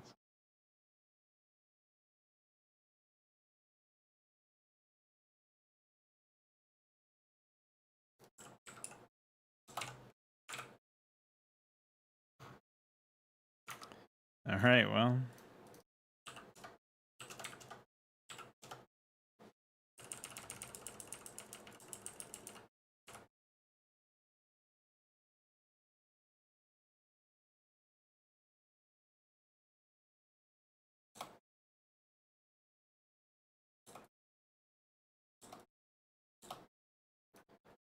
Frame 3.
Didn't even know that was a fucking Haku.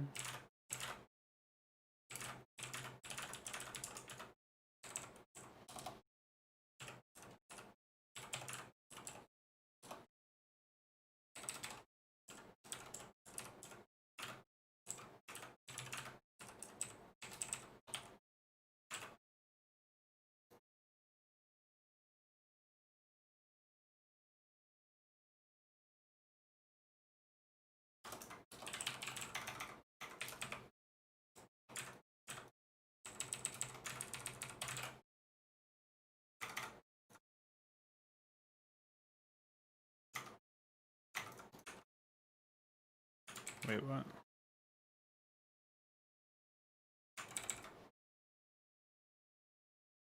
I don't know what just happened. Hopefully I didn't accidentally hit some stupid feature or button that I didn't know existed.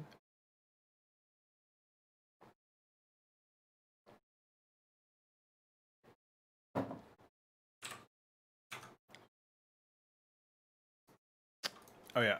And then for the Othsteleth birth, I was going to take the idol.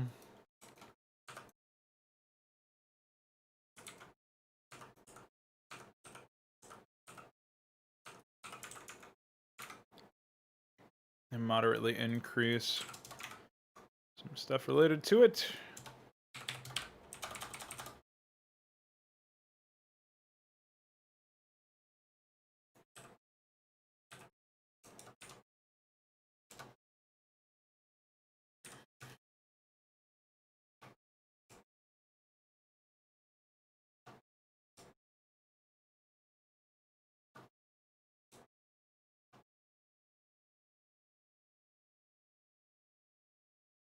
Shadow seems non-existent on the that structure for some reason.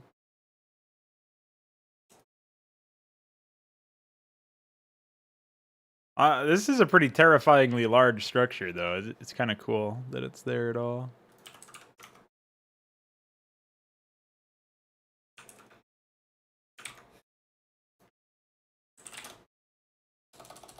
Oh.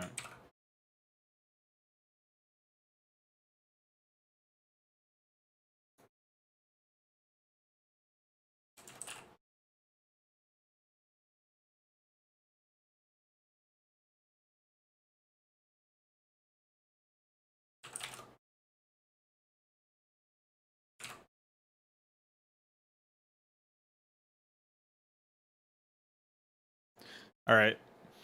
I have to add support for building more for Irelith Quay, Othsteleth Birth, which I think is already in there. Obviously the Sire. So let me find building. Oh, I don't actually have it open.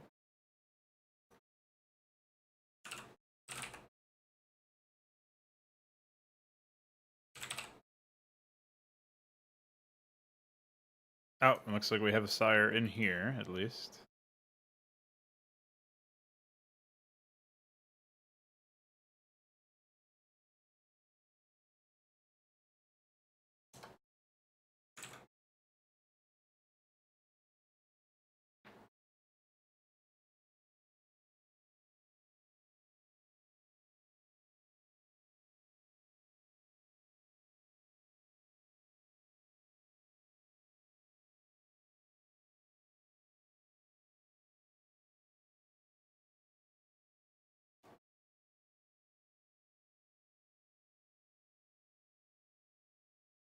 I somehow disabled my fucking view here, which I think was actually in settings or options, but...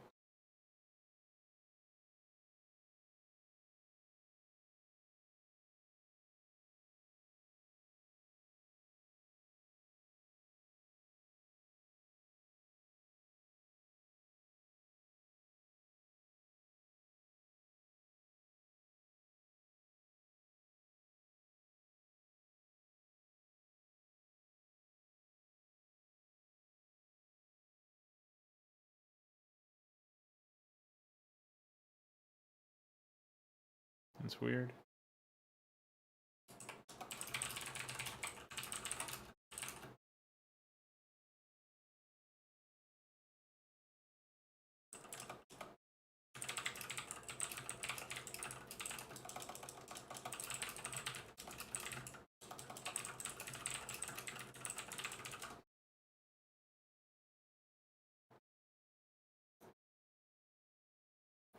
Alright, anyway.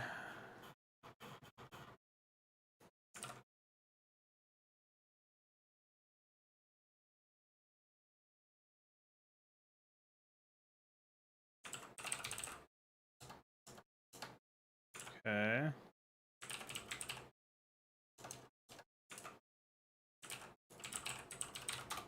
Oh, that's right. So he actually added some sort of system here.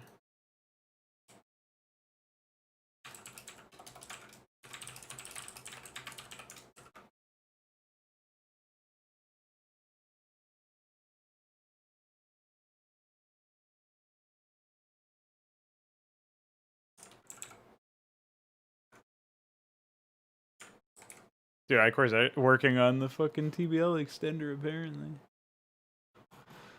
Imagine if he just decides, fuck it, it's here. Pretty epic, TBH. Alright, I'm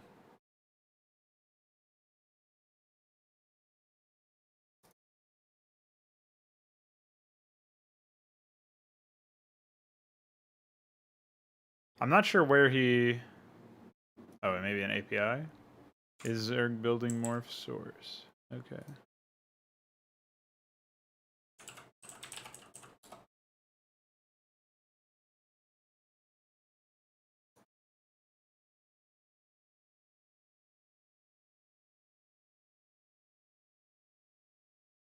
Okay.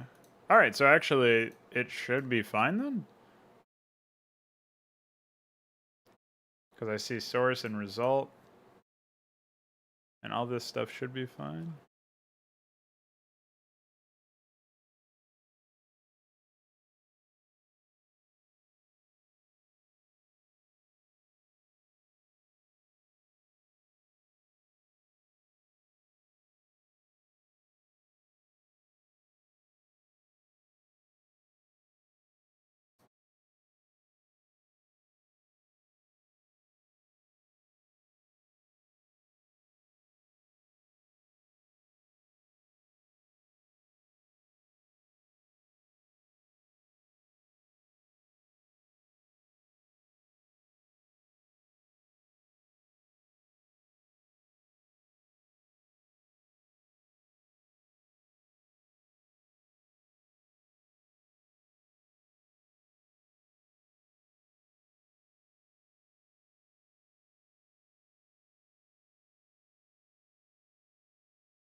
Still don't understand why that is like that. It's really weird.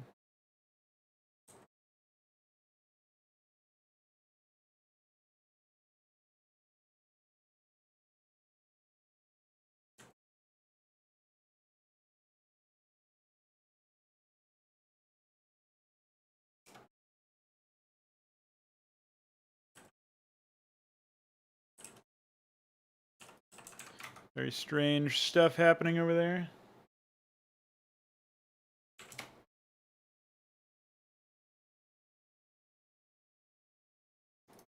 Like the graphic itself should be perfectly fine, but I guess it's not. It must be messed up in some way, shape, or form. Or maybe it ought to be bigger. I guess I could try that.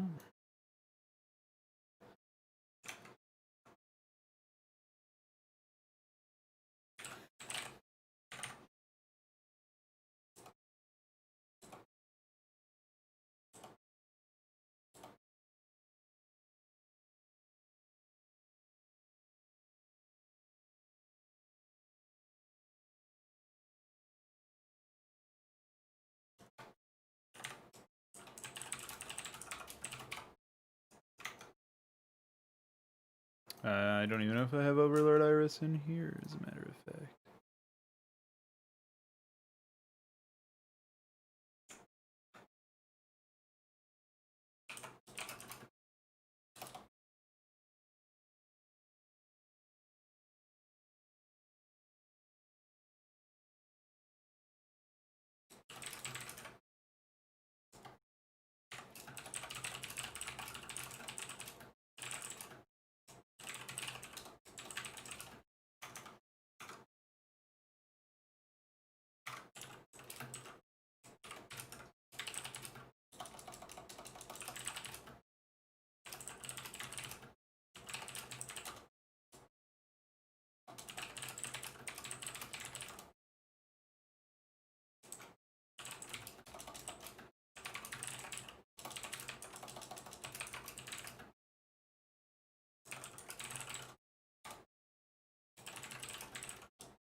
Cool. Hello, Mr. Anderson. Could you suggest a cloud service to deploy your Docker containers? I have no idea what that is. I don't think anybody has ever worked on TBL extenders for Brood War because nobody has ever added as many strings as I have. I am the string man. I'm pulling the strings. I'm pushing the strings.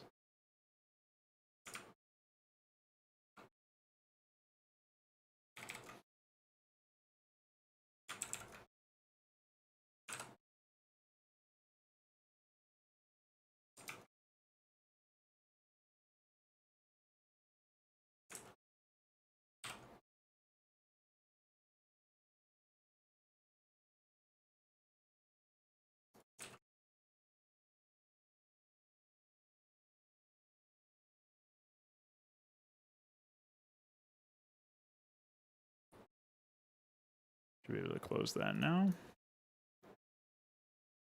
And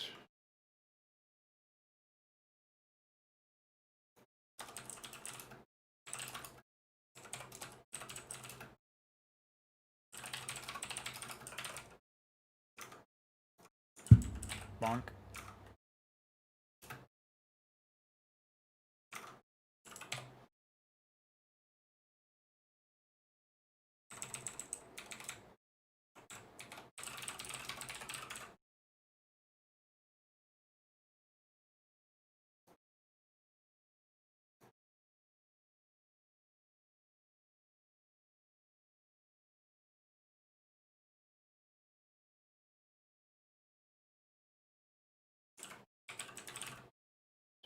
Three.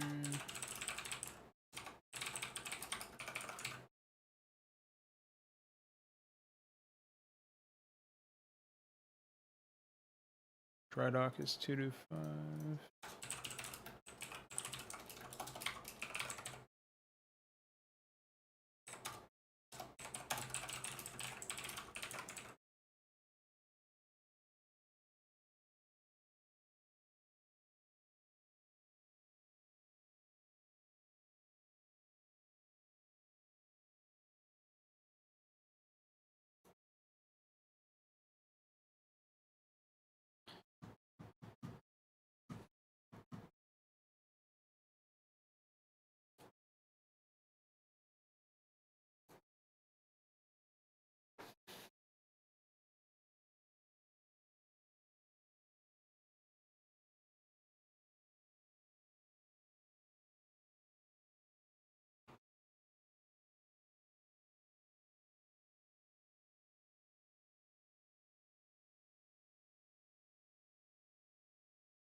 I think we're good.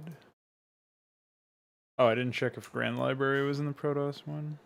That's the only addition for them. Yeah, looks like it isn't.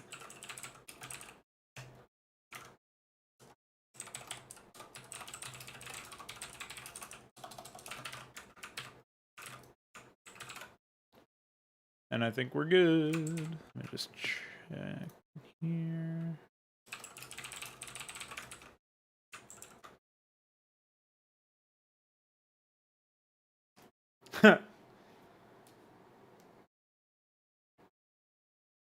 Yeah, we only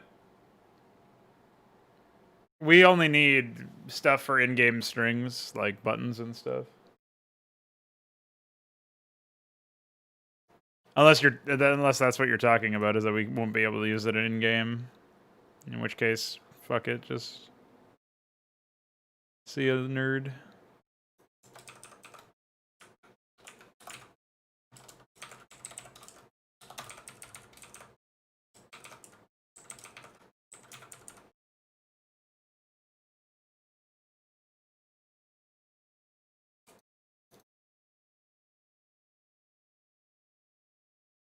Oh, okay. Cool.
Just remember that Blizzard could have changed a few letters in their code and all of this would have been fine.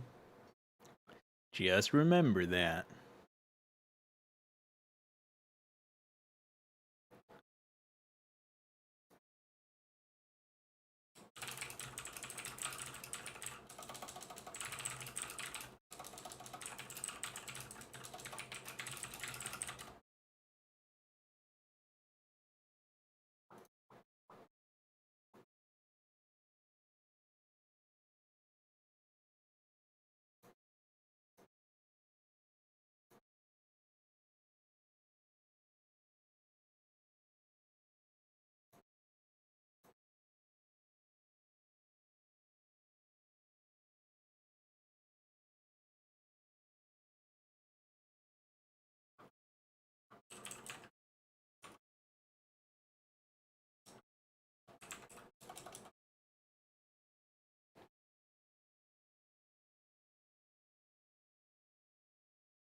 Incredible.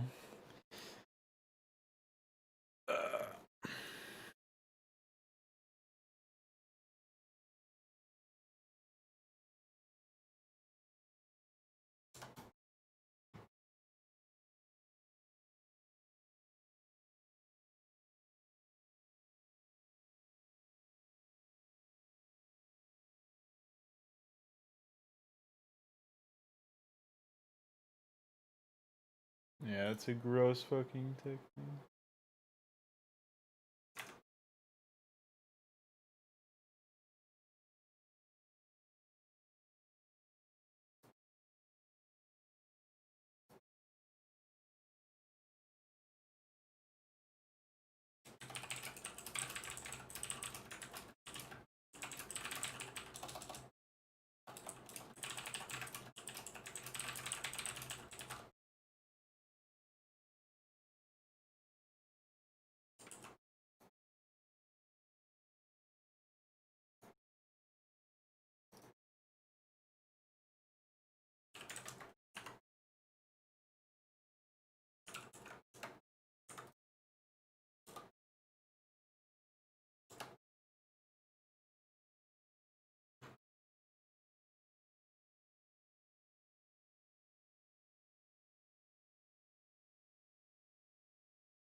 What an amazing set of functions, to be honest.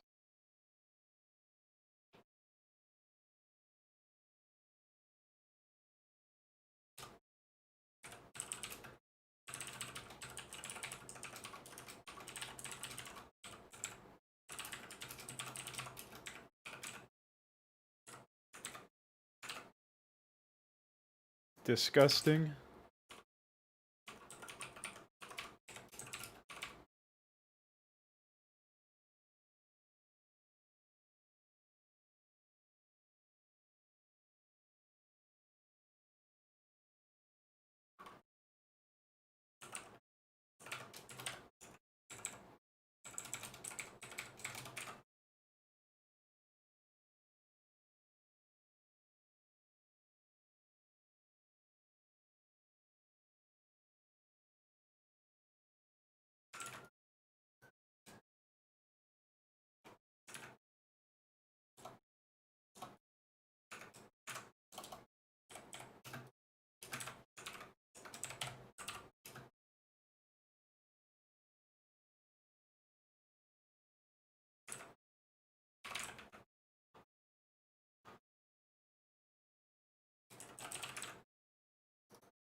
That's definitely not the case.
Wowie.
Just about done with this function.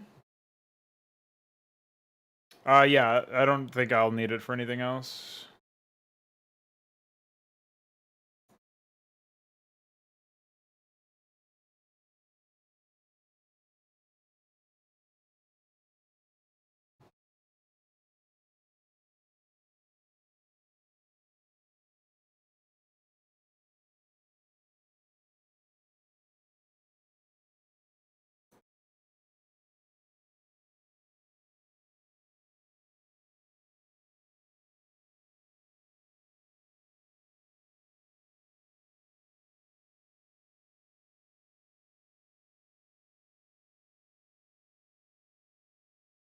Uh,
what's up, Don?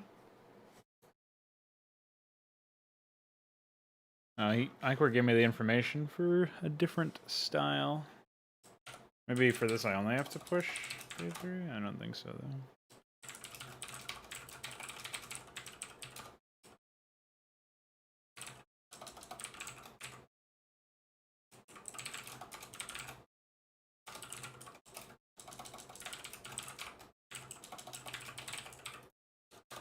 Let's see about draw energy. Maybe that's easier.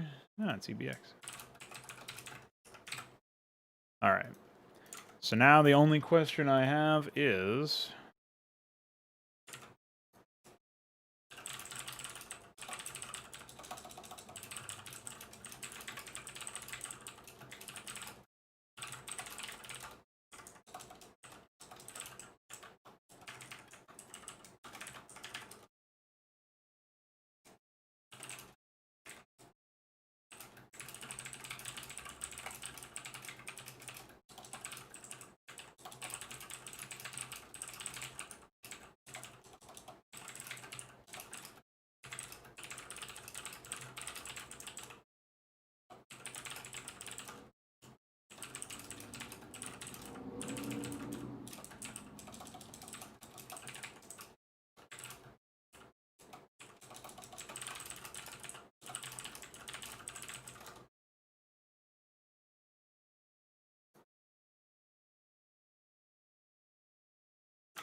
Well, hopefully those questions make sense to Icor when he looks at them.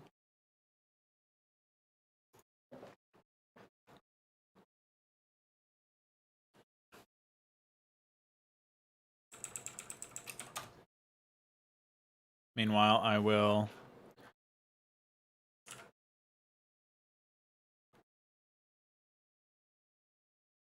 Wow, that's not what I wanted to do. Try that again.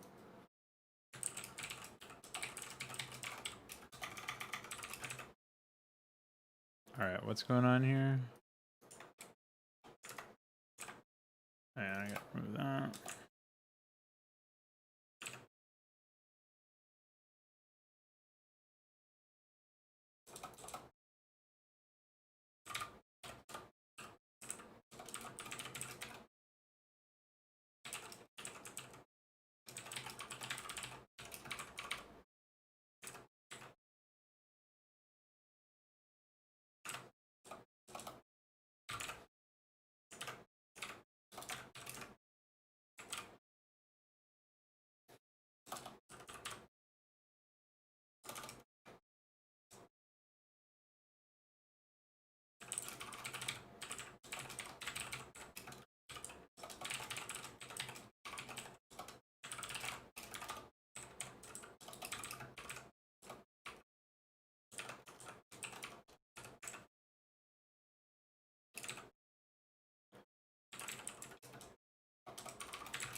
Wait, what?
What a mess.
Man, now we're back to the point where we need to update the AI to use everything, except this is like way different. Holy moly.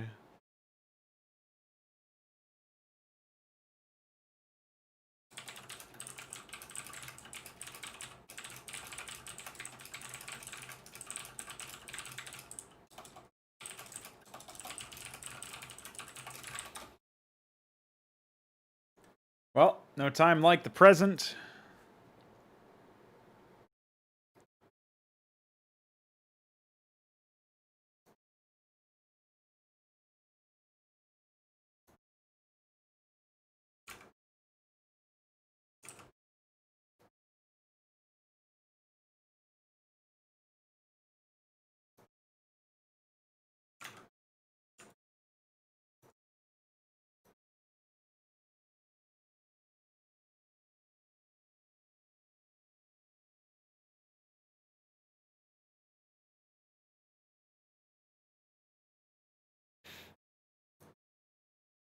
I have summoned some reinforcements.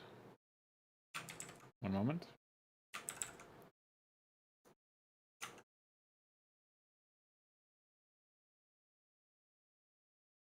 Hi.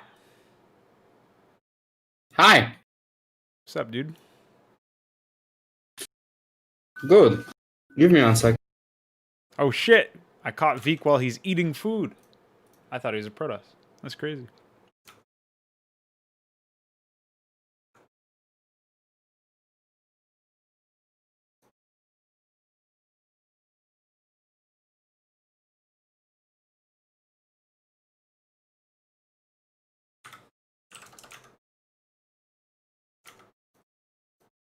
Uh-oh.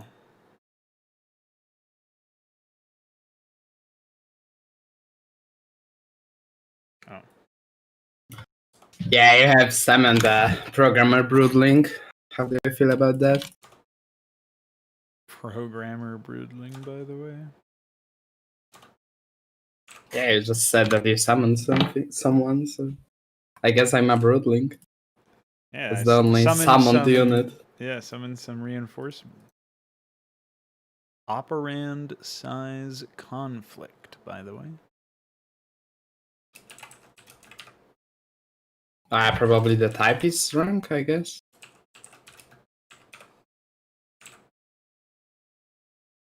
I don't think you have the static result in load graphic. Yeah, you get rid of them because it yells at you otherwise. I'll just comment these out because I don't need them. Will it work then? Well, these are just for a function that doesn't even work, so. Okay. Well, this doesn't make any sense. Because this is... How could this be an operand size conflict? I had this issue before.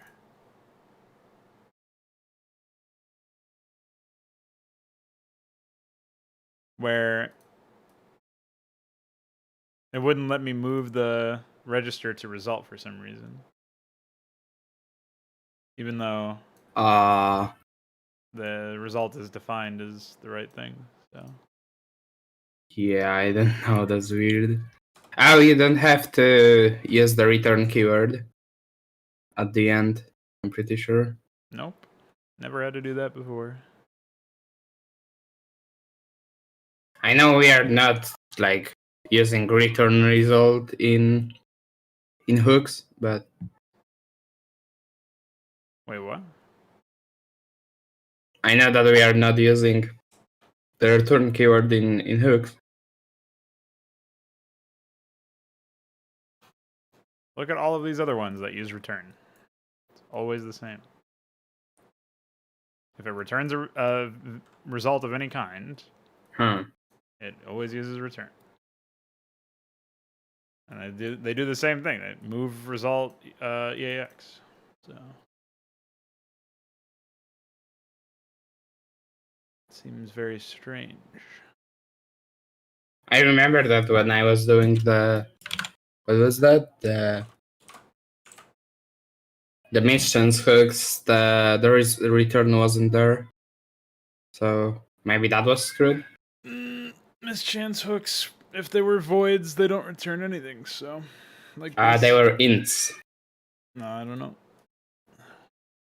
Not my hooks. Not my problem. Alright, I really have no idea what the fuck to do about this, so.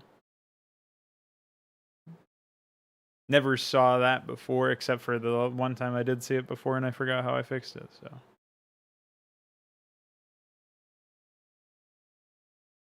Why? What a useful error message, too.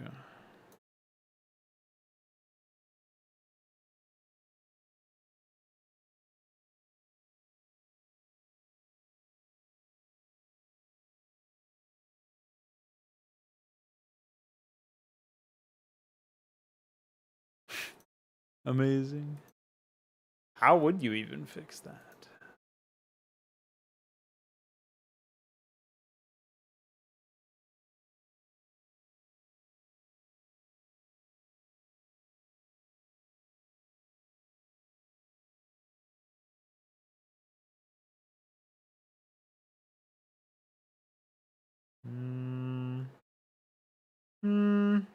Yeah, they do the same thing over here.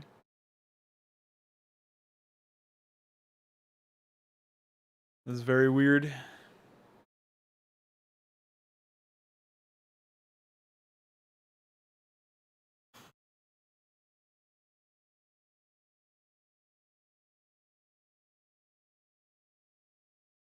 That's for an actual hook. Yep. Not a helper function. But if the X is actual return, maybe try doing the same thing.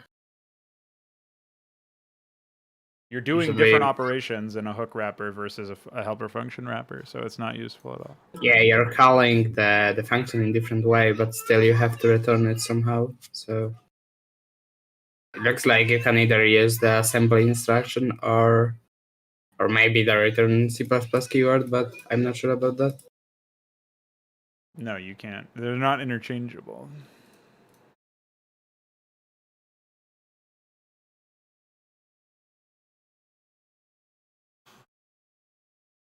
What the fuck is all this?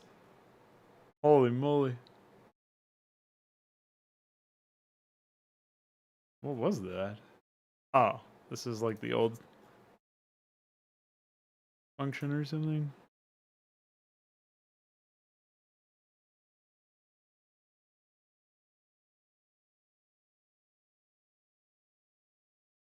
Return result does not equal 0. Oh, okay, because those ones are not naked, so probably that's why you use return instead.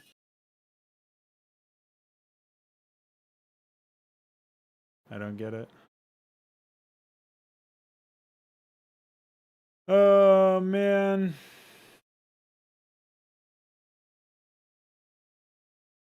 Why is it gotta be like this?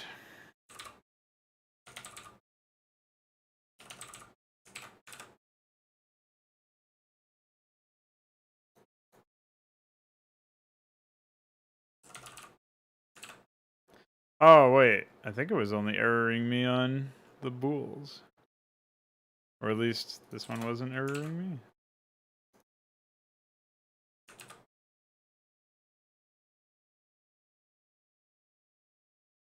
I'm not dealing with that every single time.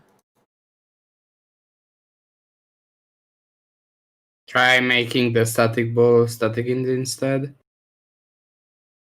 I think then it will. Oh.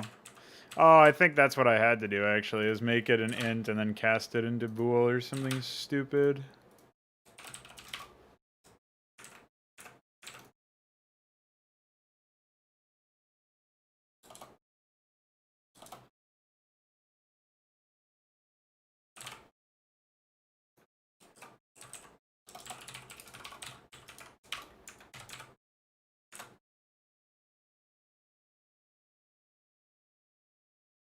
Well, now it's yelling at me about a race UI wrapper.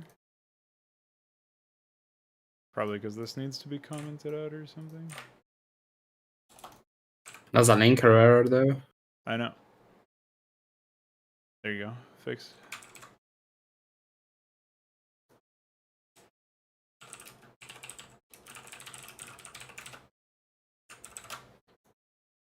Anyway. Yeah, the description reset because I actually have to create a unique stream using this fucking method, so probably just go back to the original one, but that's not a permanent solution. Eventually they're gonna throw it on me anyway, which is infuriating.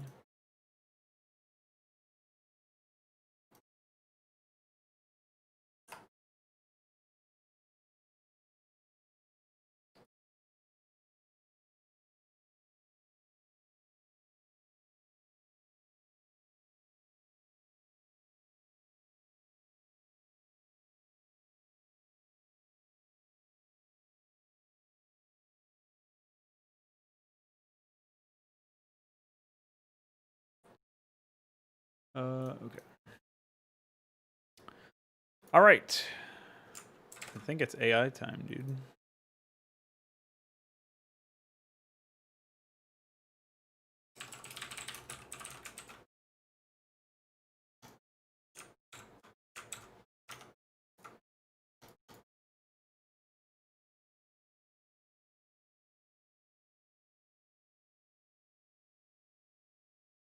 Where do we even begin?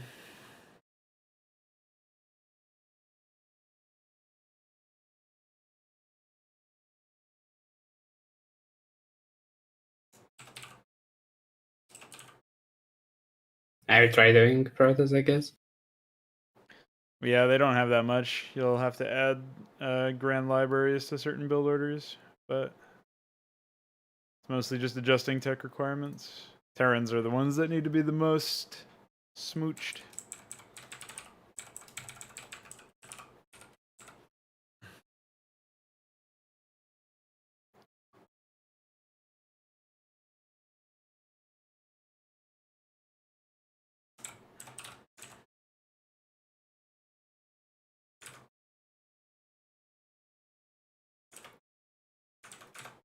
I wonder what I'm gonna do with this shit.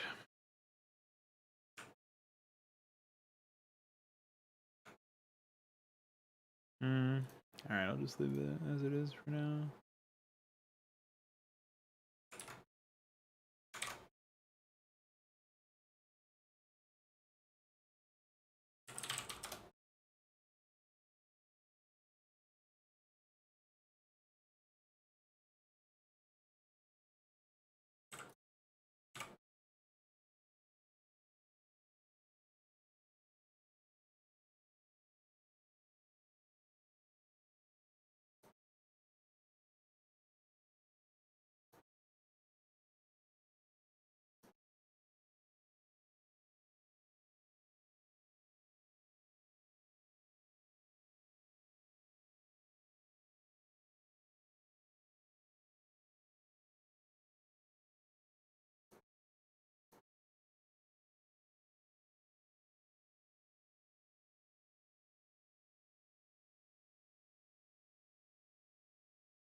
Alright, I guess that's good.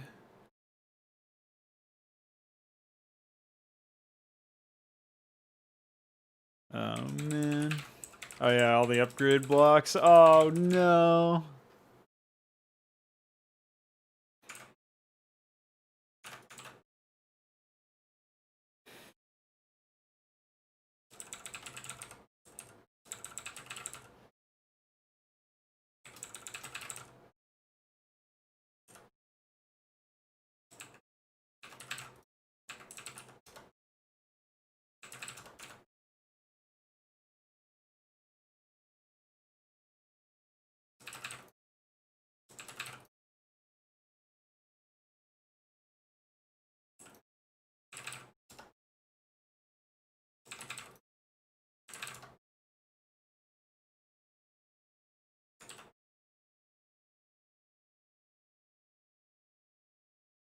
So far this looks fine. Oh, this has to be gallery.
Is it at a lower than price here than previously?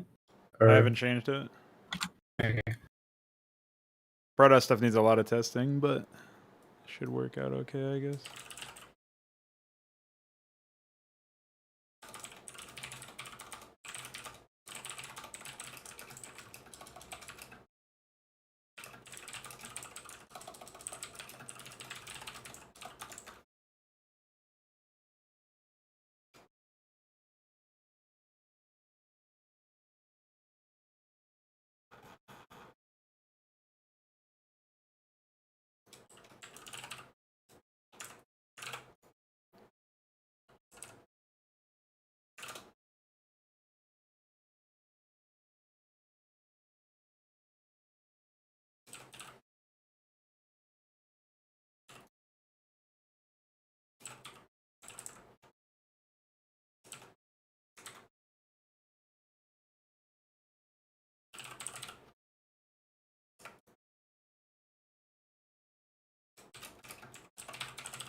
I probably should increase the price of the armory, though.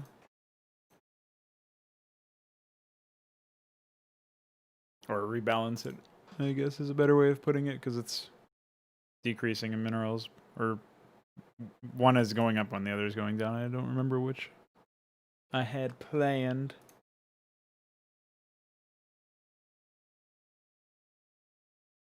Man, what a script. Jeez. Jeez Louise.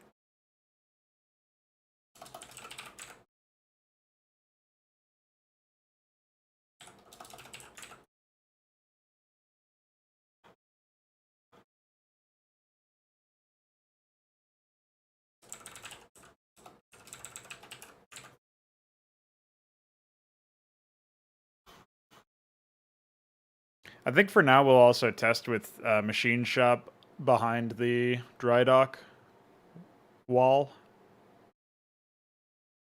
So requiring the dry dock.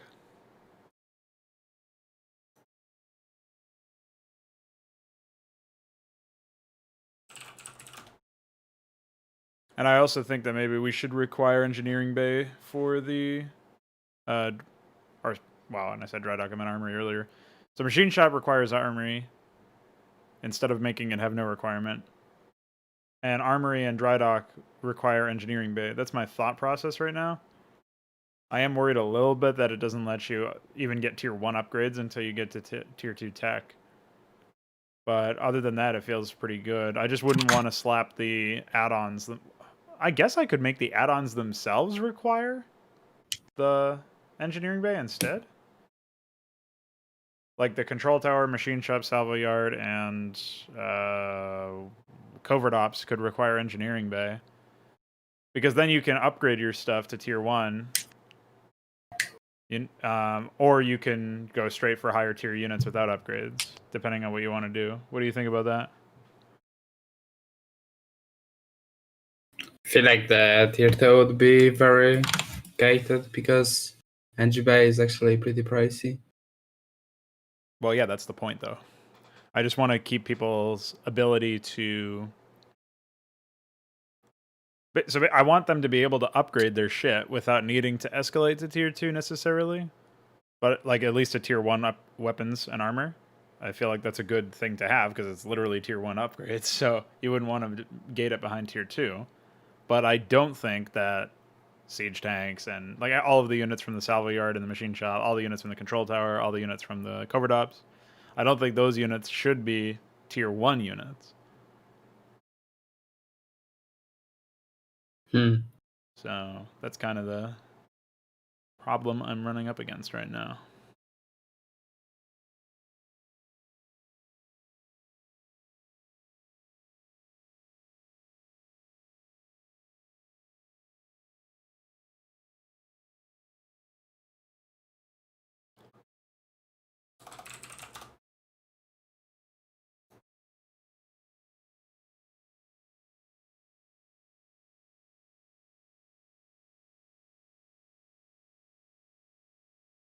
But I also like the idea with this flexibility that you have the opportunity to basically go for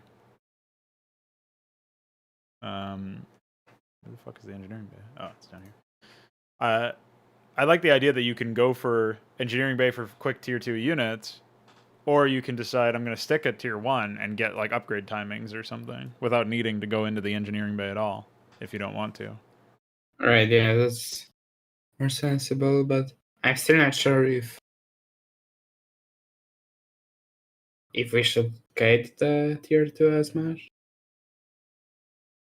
What is your hesitation? Like what is your what's the issue you take with it? I mean, it's gated at like that Yeah, it's for pretty the big Zerg. commitment to go tier 2. Yeah, that's the intention though. So if you would want to go mech, I don't know if you really can without going instantly to tier 2. Well, vultures and southpaws are pretty versatile, pretty powerful units when you grab some of their upgrades. Yeah, but which you can do on imagine tier trying 1. using southpaws against mass muta. Yeah, for but example. mutalisks are so much more expensive than Yeah, I southpaws. guess. And I if you scout mutas, you're probably not supposed to. You're either supposed to escalate further up factory tech, or you're supposed to pivot to something else. You can't. There's not going to be a build that only goes one part of the tech tree, but can respond to all possible threats. That's going against the whole point of having multiple builds in the first place, or multiple tier classes of tech. That kind of removes the ability of using siege tanks early on, which I don't really like, because to go siege tanks early, you have to build engineering by machine shop and siege tech. So it's a lot of money to invest into, and you only get like, you don't even get a good timing with that. So I don't know. Well, we haven't actually tested with any of these builds yet, so we don't really know what the timings are like. But I think making siege mode research by default, considering it's such a huge part of the unit, would probably offset that. Yeah, okay. That's true. We talked about that a while ago, that the idea that you're researching the ability that makes the unit useful, like either we need to make tank mode more impactful, or we need to make siege mode research by default so that that's just a trait that the unit has, as opposed to it being like a core identity part of it, you know? Like that's one of the reasons why I made like irradiate research by default and hallucination research by default, and then we reworked it to be more useful. Like now these units can find utility at the beginning of the, like as soon as they pop in, and if you want to continue to use them for other things to make them even potentially more cost efficient, you invest in more researches. I guess that would be okay to the current approach is suggesting, but I'm not sure if 200 and 200 isn't too much. I think it's too little, but we'll see. I don't know.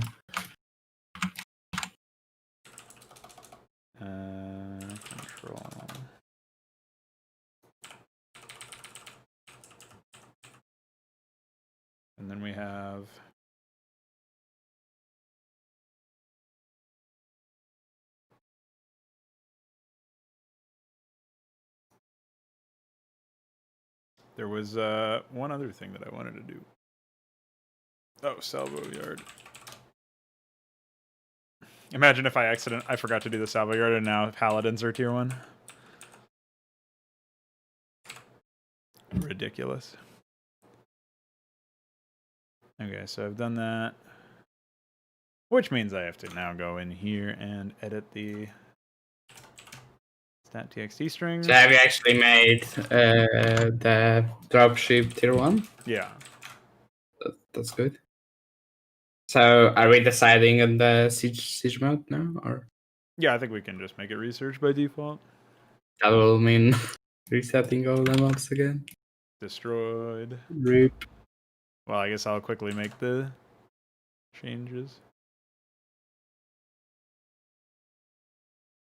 When people read this fucking changelog, I imagine they'll just stop at some point instead of completing it, because what the fuck? Well, actually, you won't really have to bother with setting the maps. I'll just add it to the AI.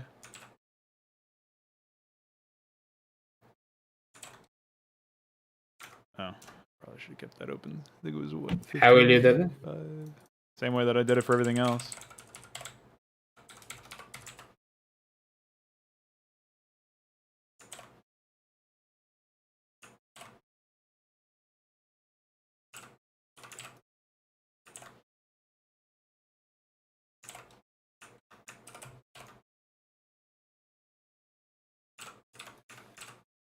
Yeah, but what if the game is without any AIs? Yeah, well, that's why you do it for safety. I don't know if we'll have 8 people today.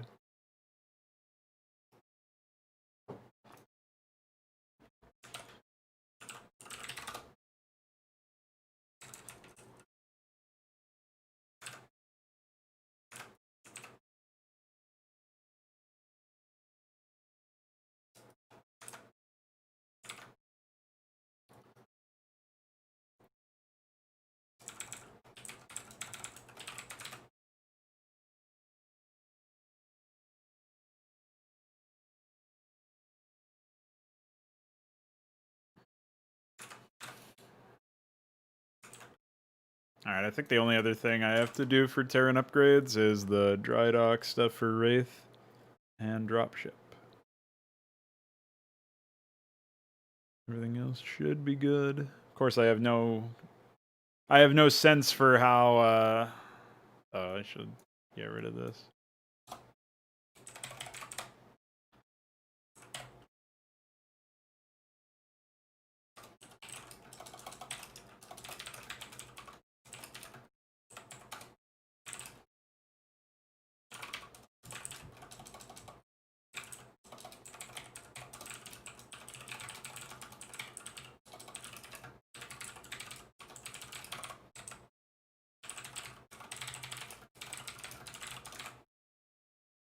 Okay.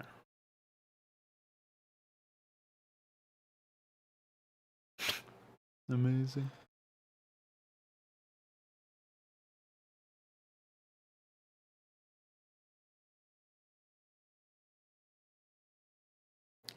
Didn't even realize that I hadn't added Babylon plating to the upgrade list.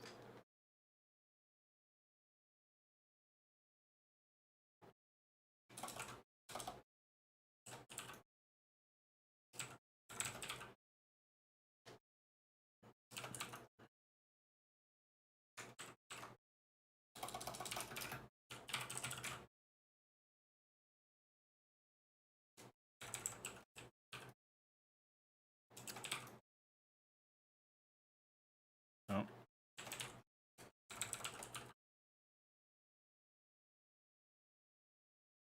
I'm sure I missed a ton of those, but whatever. We'll get it eventually. So now the control tower has Wyvern, Azazel, and I think that might actually be it for their upgrades for now. You had a build that requested cybernetics scarab before gateway. I think that was after you edited it, so that's you actually. That's Nexus fast expand. I never touched it. I wonder if that was Connor's. I'll just take the blame for that one. That was probably me. I don't remember what builds Connor did for Protoss. He only did a few, I think. Oh yeah, and the Azazel has to be con. Ah, shit.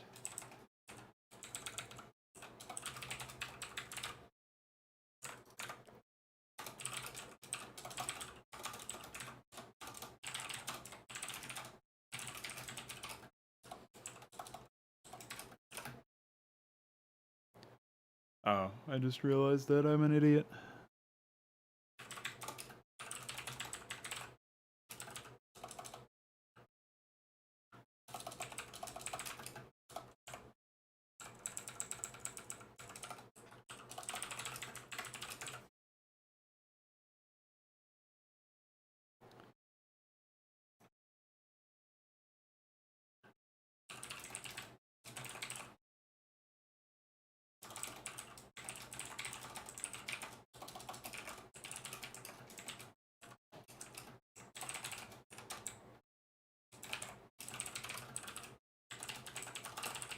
Oh, you have a Skylord build that builds 11 cannons. That's Interesting. Kian. Yeah. He tried to get 30 or something later, I think. Wow.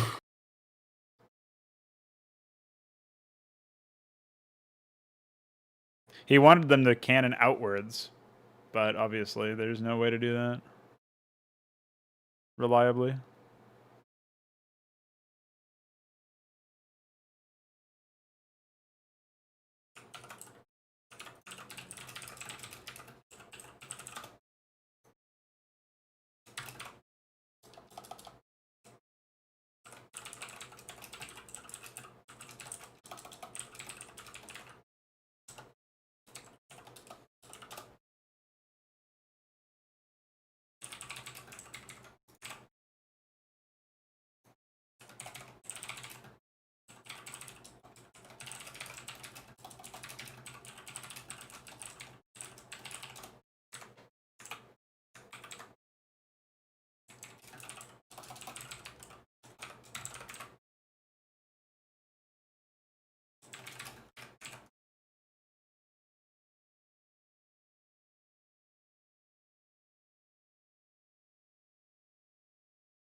I have to do that too.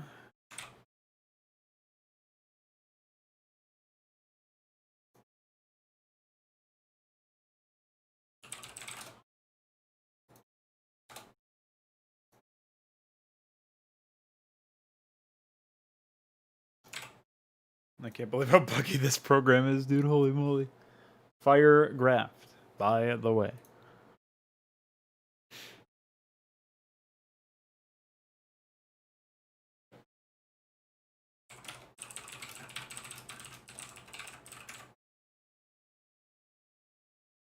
Okay.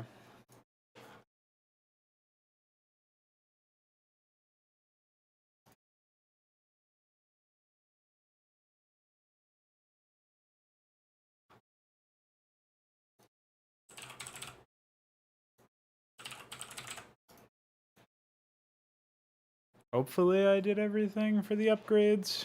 Now we just have to deal with the fact that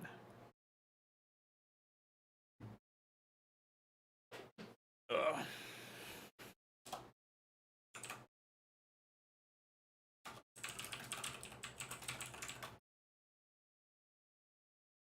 Everything is fucked.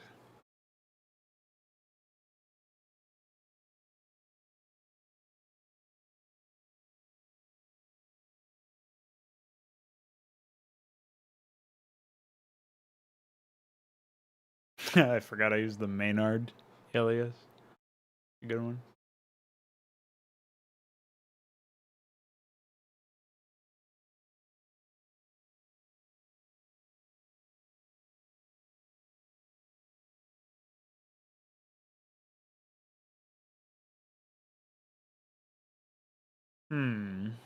Oh my goodness. I have to do so much fucking work for all these builds. God damn it. Did you do the Protoss upgrades? Not yet. You want to do I'm all just you doing want to it. do all the build orders and I'll do all the upgrades? I guess I can do that. I don't know which is more work, honestly. Probably the build orders, so presumably that means I'll just be finished sooner and I can help with the rest. I don't think we have to modify the attack things for anything. Like the attacks. I don't think we actually changed what unit requirements are for things. That wasn't already changed before, like the gallery stuff for the Firebat and Cyprian. Alright. I'll be right back anyway, and then I'll get started on the Protoss upgrades. We can actually edit the same file if we're editing different things entirely, right? Like, Right. okay. All right, BRB.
I got disconnected, destroyed.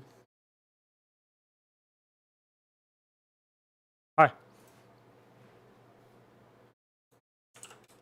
Hi. So how's it going?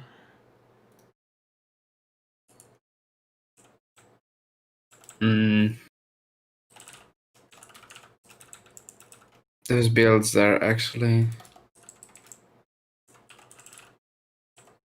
like I'm not even sure 100% what should I do because I don't even know yet how will the flow look like. Yeah, kind of have to shadow box it.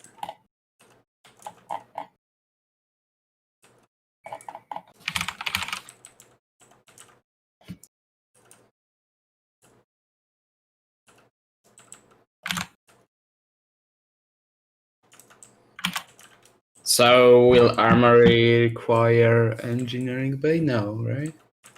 Nope, just factory. You mean machine shop, right?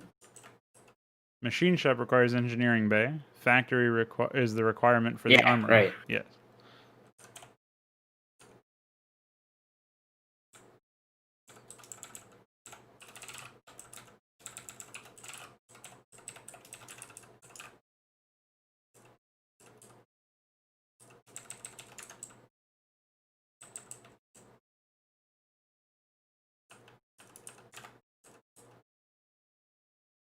A reasonable number of things to get from one area.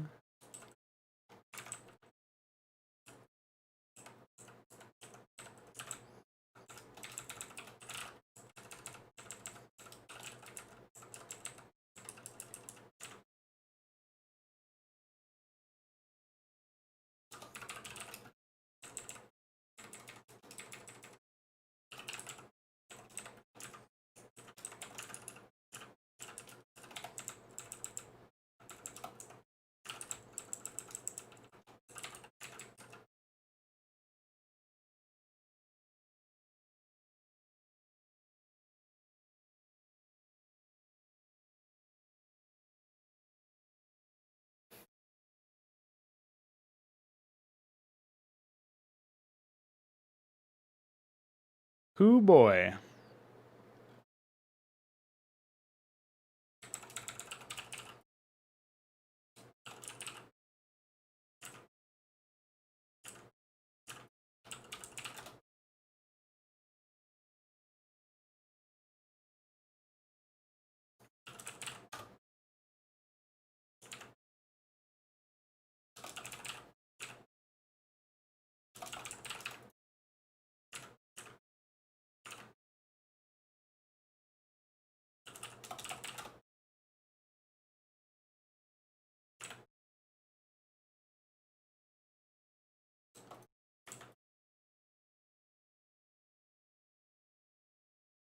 Oh, actually, the Protoss ones are way more straightforward.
Okay, I think we're getting somewhere here.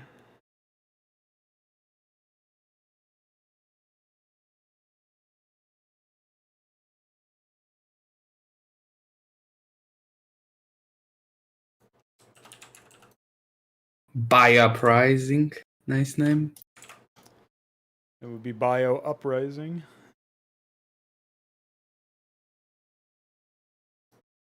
But that's the Cyprian spam one.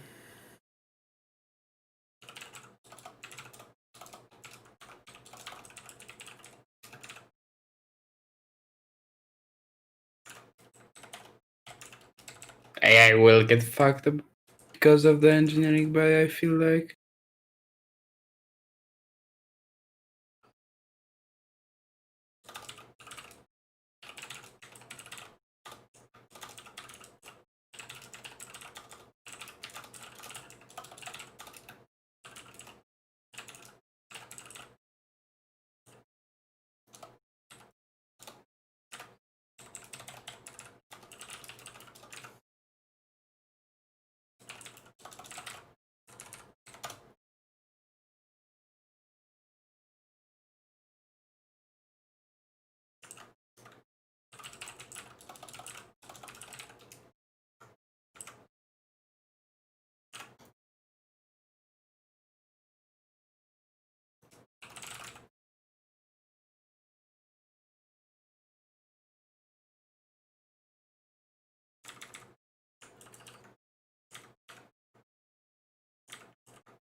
Yeah, I'm pretty sure Protoss ones are done.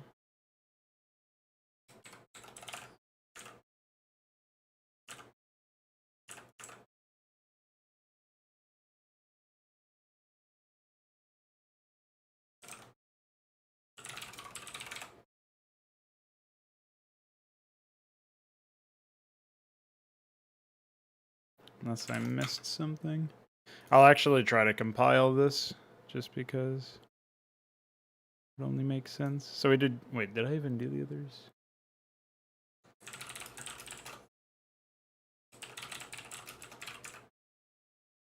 Oh my god, I can't believe that.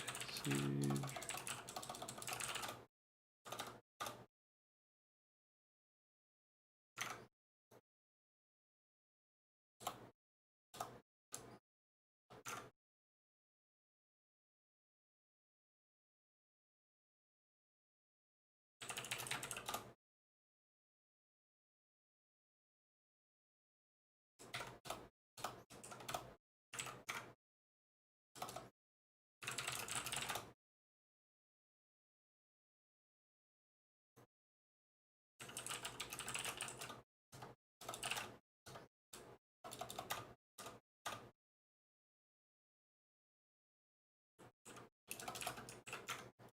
Oh.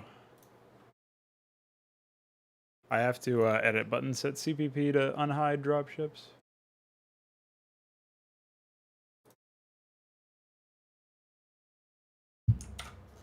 BRB. Okay.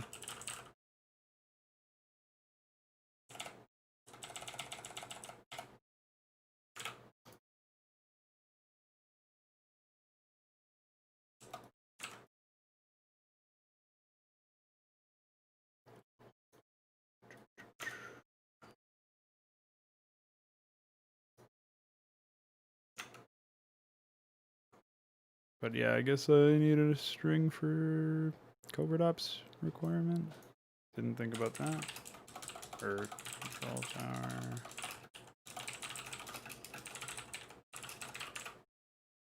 1380. So give me an opportunity to remove the science facility requirement for wyverns.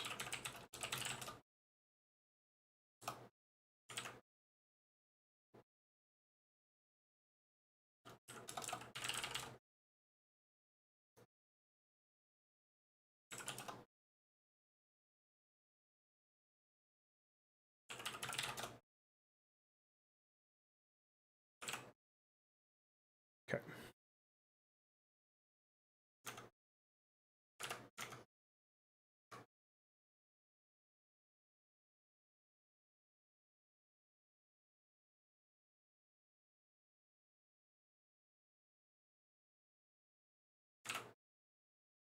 I don't know why I suddenly have a debug plugin. That's weird.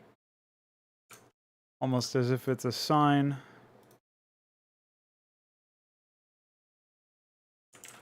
All right.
I have so many fucking strings to correct.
Wait, which one is which now? Hold on.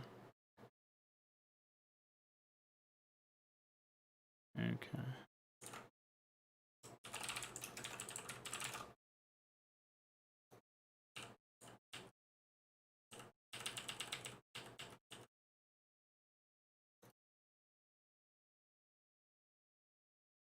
And then there's one more that was prismatic shield. There we go. So temporal batteries and kit are in generator. Alright. That should be good. Here I have to do our flux.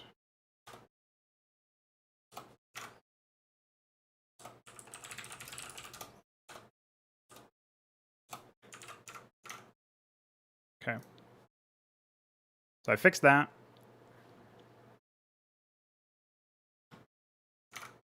Trying to think of what else I have to do in here.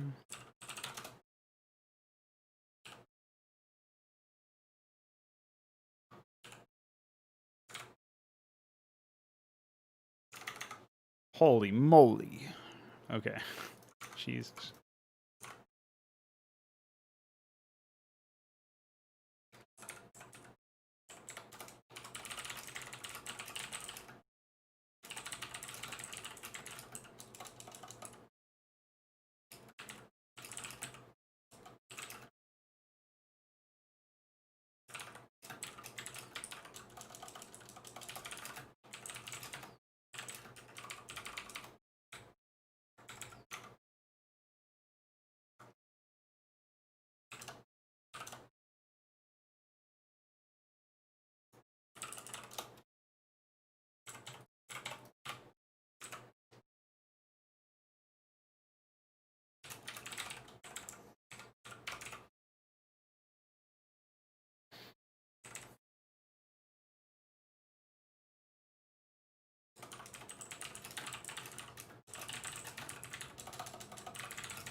I can't believe how big this fucking changelog is.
All right. I think that's good for now.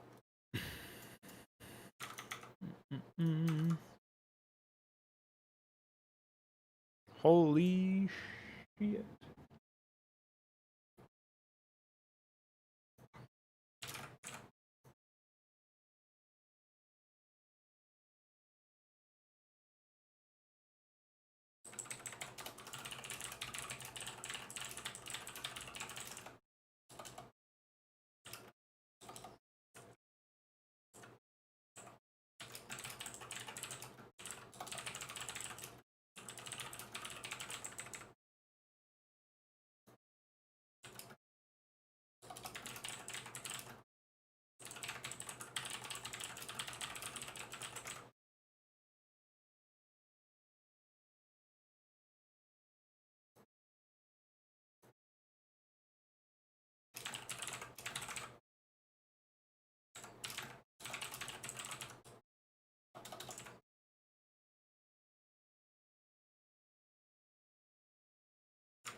I heed thy call.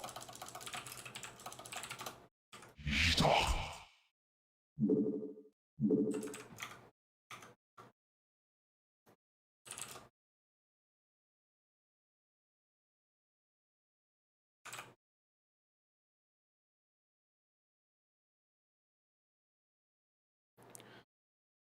Yeah, I guess the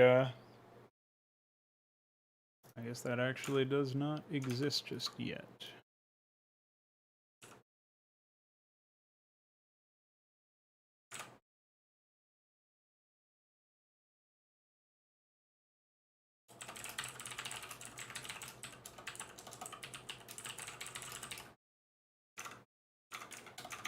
Actually, this is a stupid workaround.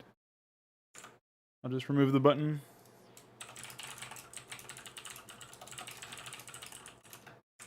I'll just have to add it back later, I think.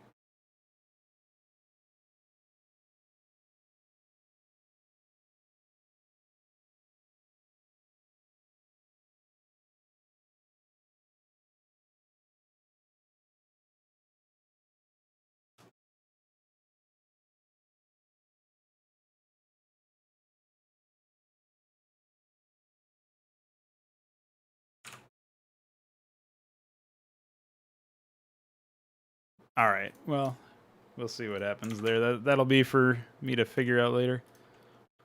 How we doing on compile now?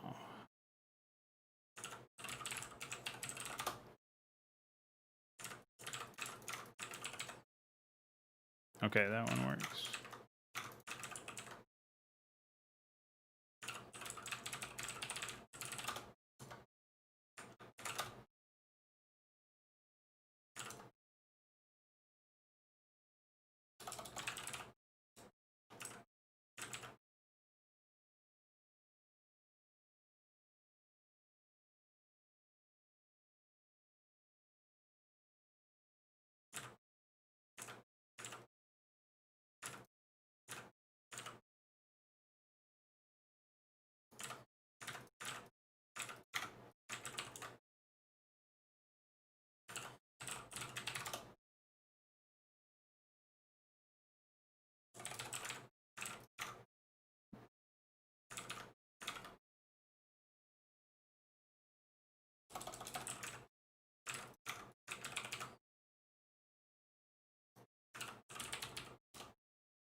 What was it?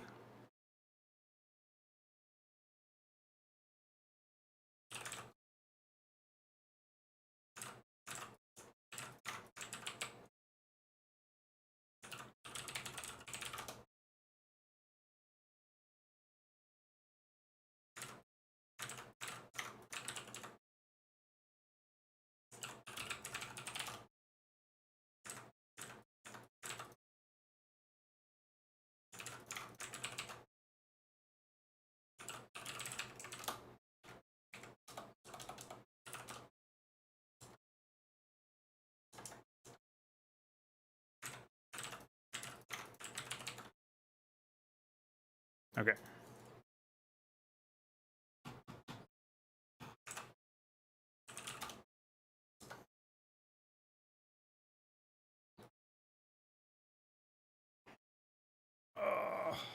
Oh man, Zerg is gonna be fucked. Not really that much changed for their upgrades, but everything changed for their fucking build orders.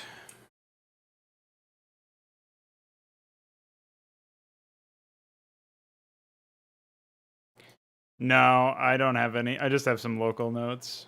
At some point, I'll have to make some shit for that, but...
Yeah, I should actually... basically, I should get some stuff done for it. I just don't wind up doing that for some reason. I don't really know why.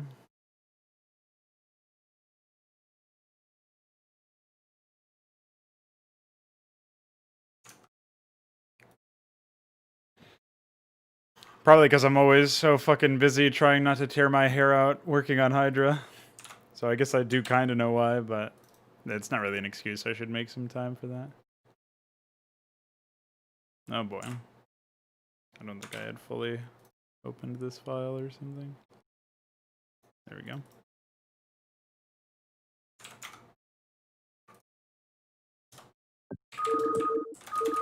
Unfortunately, I'm fairly certain we did not resolve the whatever was desyncing us earlier, so... Oh. It's a good thing I caught that one. Holy moly. So I need to find the cocoon...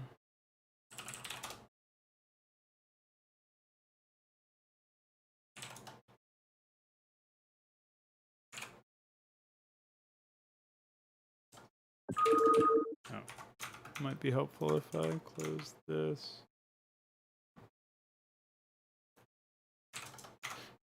Well, I replaced the Ragnarsar's graphic with the Cyprian, and I forgot to actually replace that. There we go.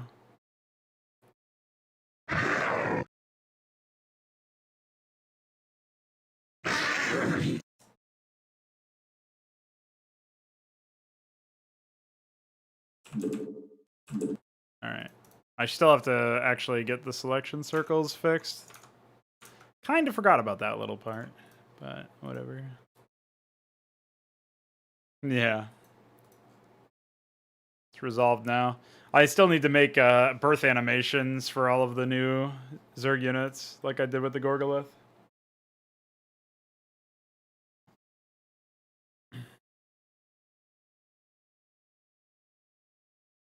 I think that's all the Zerg really needed, but I'm not really sure. Oh, there too.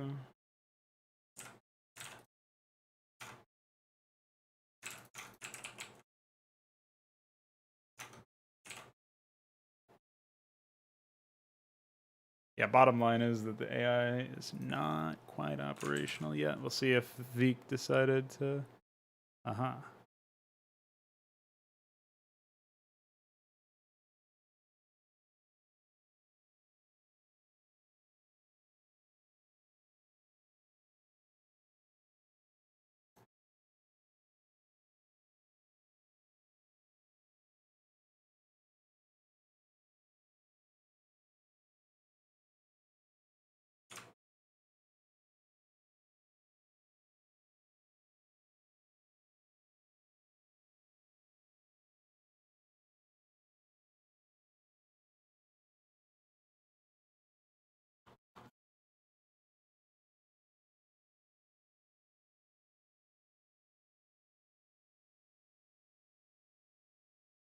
This program is so slow sometimes. You remove the Citadel of Adon? You should manually edit that. I used theirs. By theirs, I thought that meant yours, which means I thought you removed It the was thing. it was purple, so it was yours. What? Because I didn't add any wisdom altars, so I still used observatory as the name. Oh, then why did it say theirs? It put the wrong color on it. I don't know. That's so fucking annoying. All right, whatever. I'll leave that out.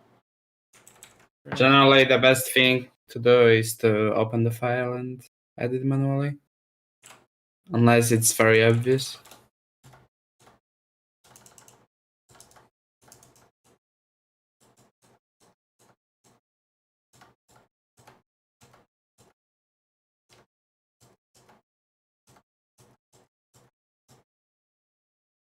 So what? There was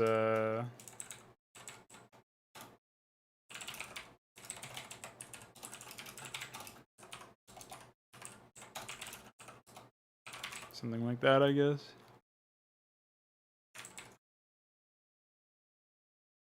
So have you been... Yeah, I think so.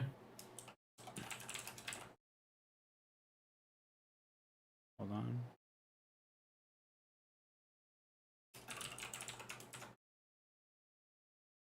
I'll push that immediately, and the rest I will sort out. Someone in mind for another CS podcast? Yeah, I've got a few people in mind, but like the interview show that I did with Davey, I would like to do another one with a couple of the other people that I've met. I want to do one with Anthony Perfetto.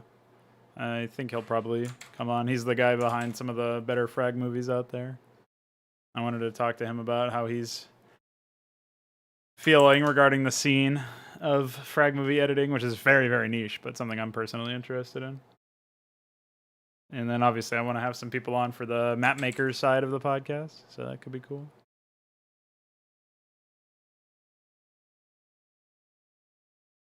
Let's see. All right, I have to get the sprites file taken care of selection circle wise, so we're gonna pop open some references here on my other monitor. If we upload the editor MPQ, I will quickly reset all the maps. Well, the editor MPQ is not even close to being updated, but I will do that real quick. And then I have to delete everything that I'm not using.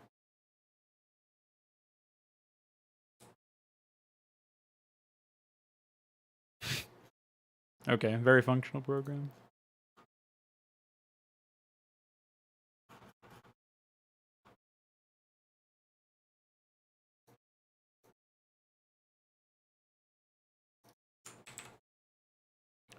We still have to do the... You did the builds for Terran and Protoss, but we still have to do them for Zerg.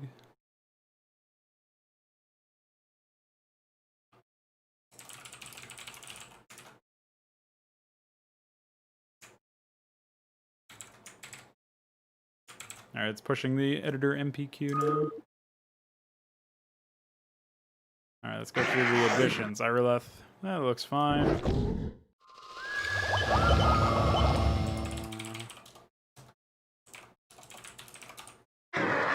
Now this motherfucker needs want to say we want to have like a selection circle the size of maybe the armor. That's probably pretty good.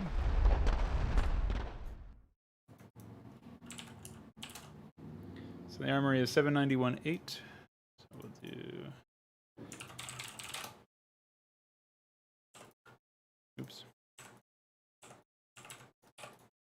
Is it enough? The health bar. I think we'll do 100.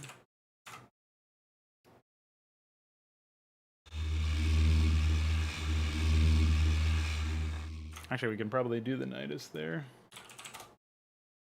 Nidus Canal is 682.5. If we want a bigger one, well, yeah, that's fine actually. And then I want to set.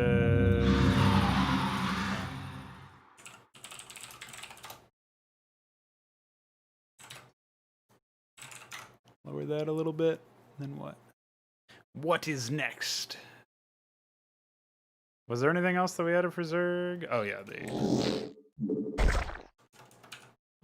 Overlord Iris. Realistically speaking, you could just have the same as the Spire. This is 570.10.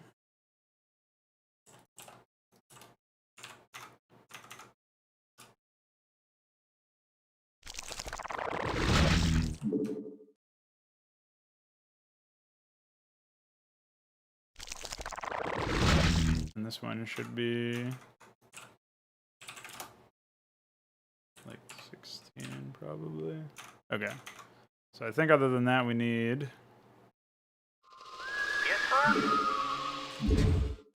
Dock, Treasury.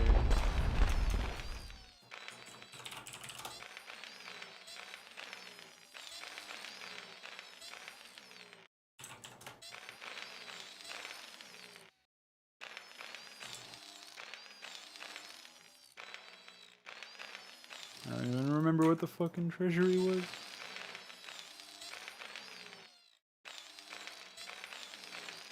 Oh, the treasury is 215. Dry dock's 225.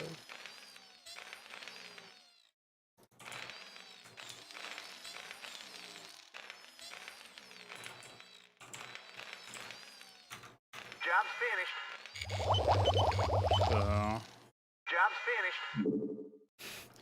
I don't even know what would be similar.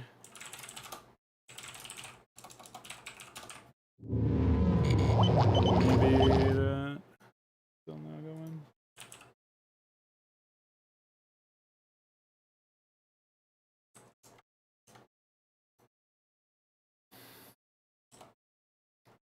And 150, 16.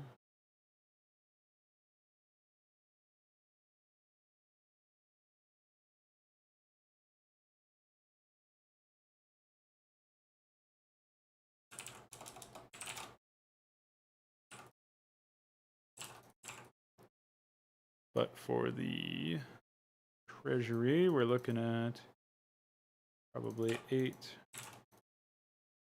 in 2016. Maybe 16 is too much. Try that. And the dry dock should be more like the NG Bay, I think.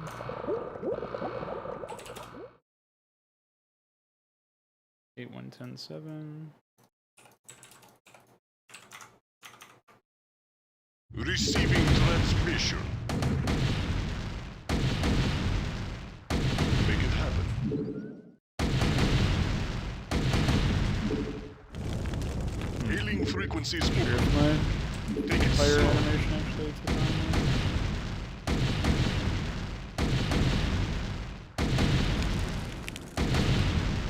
Good day, Commander. Yeah, I probably have to Set move the a bottom course. left one up on there. And these are all, it feels like this is using the wrong one or something.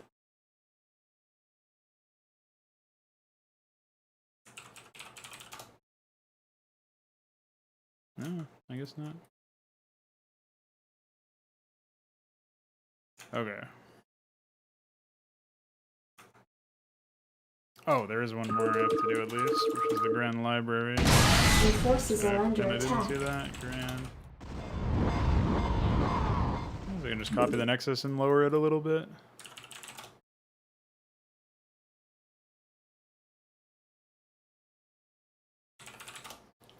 Eight, 110, 4. So 8, 110, 10.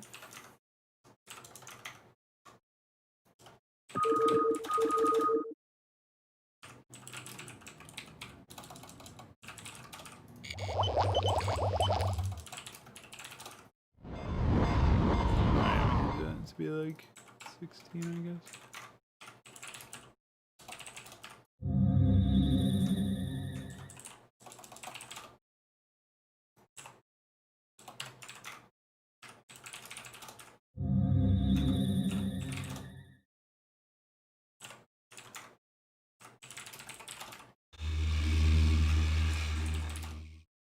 Obviously, the birth structure is a little dumb, little too small, I think. I'll be looking for a better structure in the future.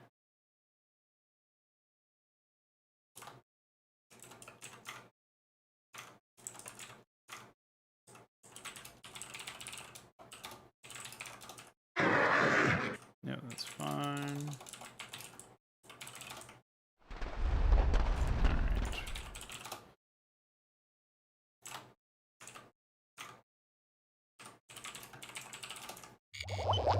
Alright.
Your forces are under attack.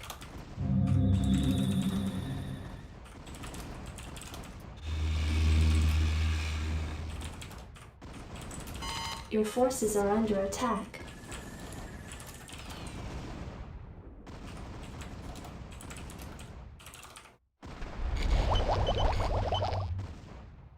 Your forces are under attack.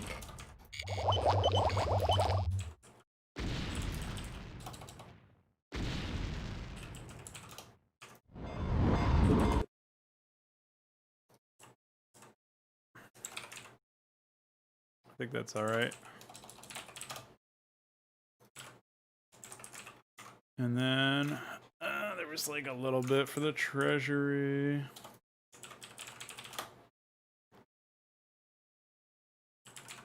Alright. That will have to be it.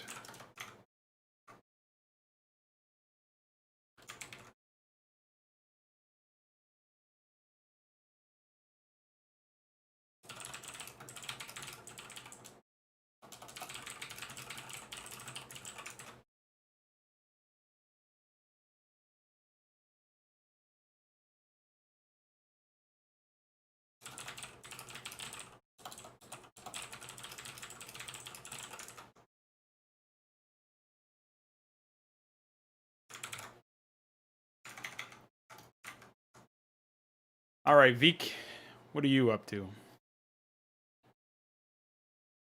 compiling the treasury stuff, but I doubt it will actually work properly.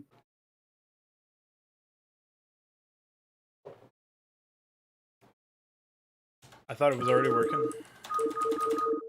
No. You said the Nexus stuff is working though, right? Wait, what? Really? Yep. I'm pretty sure you told me you had it working. Yeah, but I was mistaken, and I also told you that. Oh, okay.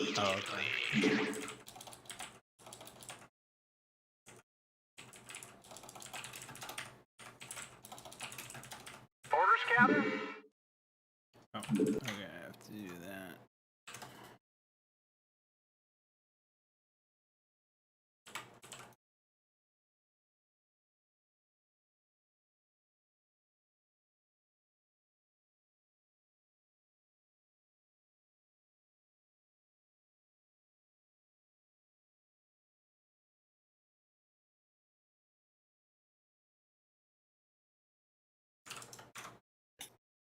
I don't know why Iker actually told us to hook that particular function if it's not actually working.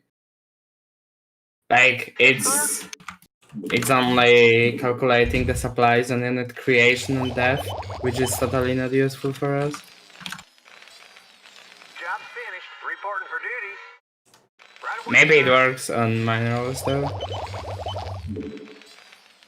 That's a quarry, I read you. and it's not implemented either because of the add-on issue. I don't know then.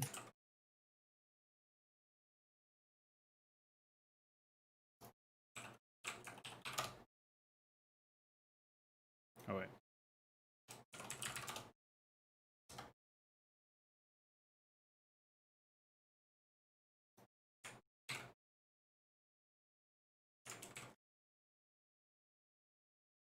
Kirby. Okay.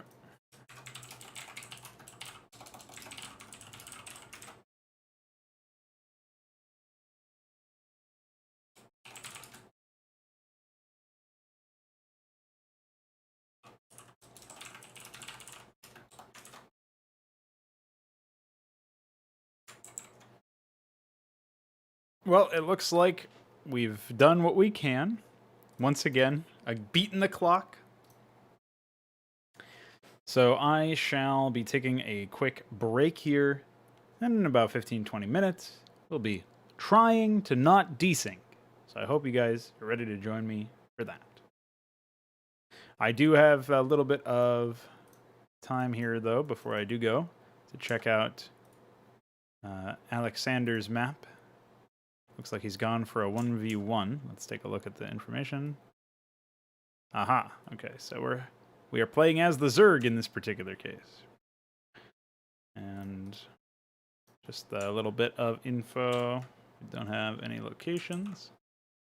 All right, I'm not actually sure if Alexander is here, so I guess I should ping him or something.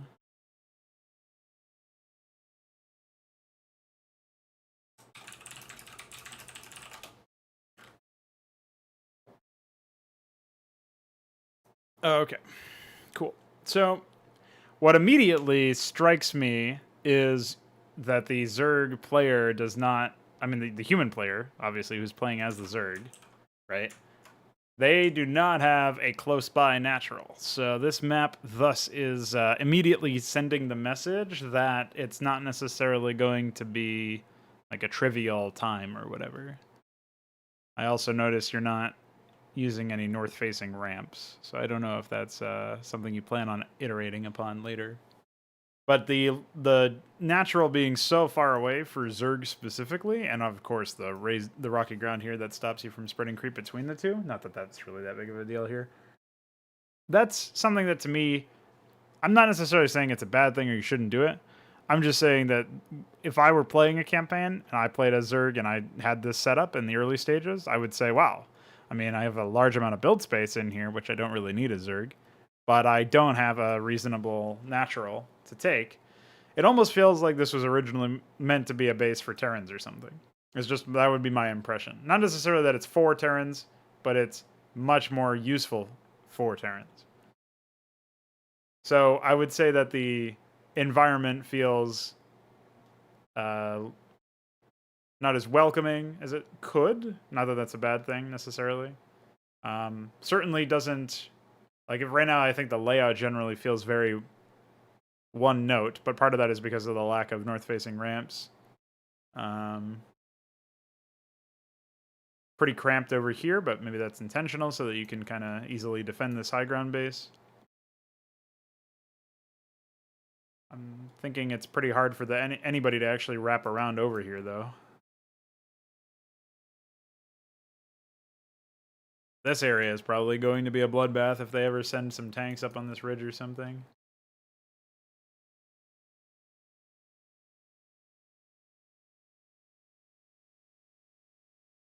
There seems to be a decent number of expansions, and it's a fairly small map, right? Yeah, 120 by 96. So you got an okay number of expansions for the map size. But you could do a lot more with the pathways themselves, making it so that it wasn't just... like, it feels very segmented, would be a way that I would describe it. Like, once you're partway through a pathway, there's like pretty much only one way you can go. I guess this is kind of an exception since you can go down here. But if you go up this ramp, I mean, yeah, like I said, that's kind of an exception. You come out here, you can pretty much just go to the left because down here is not very useful as a pathway. So, like, the middle of the map is a little bit more open, but the actual side areas feel very much like I said, when I said one note, it's like I can pretty much only go one way after a certain point. And it feels like you reach that level of point of no return much quicker in this map than what I'm normally used to. I'm not really sure how you would resolve that without significantly retooling the map or making it bigger. Well, either way, you'd have to retool it, but I think the lack of north-facing ramps definitely hurts your ability to actually deploy stuff. I don't know if you were planning on using the Hydra tile sets for this eventually, but like that would be a lot easier for you to make more varied pathways. For example, over here, you could have maybe this pathway is one way into the base that it is easy to guard, and then there's like another one that's north facing, or you build this whole bottom right area that's just wasted space into the main entrance, and so you can make this like a, oh, this is a side entrance that it's a longer pathway, but maybe it's safer, something like that. You could offer a bit more strategic choice to the player, and of course to the AI as well. You are able to tell the AI where to prepare their attack and where to strike out afterwards, but yeah, I don't know. Definitely feels very small though for a scenario.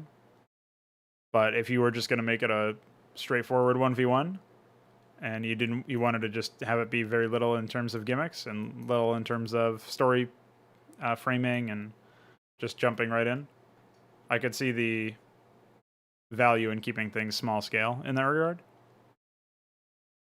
If you're just interested in making a 1v1. So, yeah. Could always test this in the Hydra game, say with the Hydra AI, if you were interested in doing something like that. Just there's documentation on how to set up the AI trigger and how to customize them if you want. But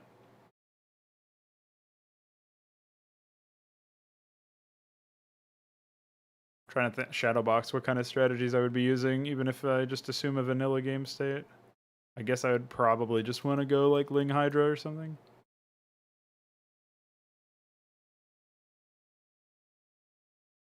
But if siege tanks became a big problem, I would probably want to pivot to air. In fact, you might actually be favoring air a lot here, even though there's a distant natural. And your third is mineral only. That's just because of the construction of the pathways, though. Well, specifically the fact that it's super easy for the Terrans to defend their position. It's kind of easy for you to defend your position, too, but it's not really the same. I would say this whole area could definitely be worked into the map a bit better, though. You could probably make this into an actual expansion, and then maybe like use some north-facing ramp over here, so that you once you exit out into this area for your natural, you could also choose to take this high ground area or something, like you move this base up into the left. And then you add a little bit more value to that base by bringing it a little bit closer to the player's sphere of influence and giving them another pathway. You kind of resolve part of the issue of the pathways being very one note in that sense. So that's what I would say for you for now. I don't know if you have any feedback.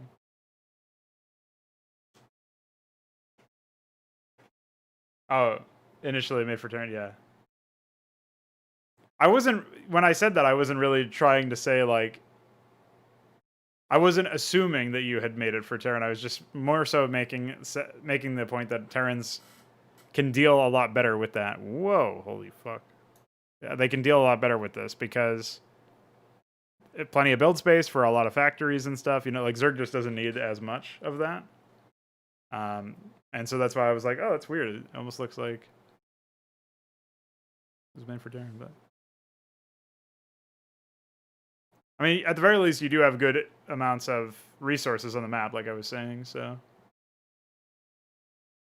you might try experimenting with a bigger map in the future, or a map that has wider pathways or something. But even just slapping stuff like this together as an exercise can still be useful. So.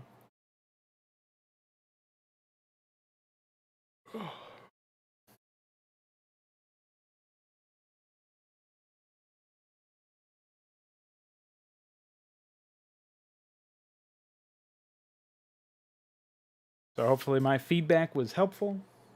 If you end up making any changes or you make another one and you want me to look at it, feel free to send it over my way. Or just post it in the server if you want other people to look at it too. Depends on how many eyes you want on it.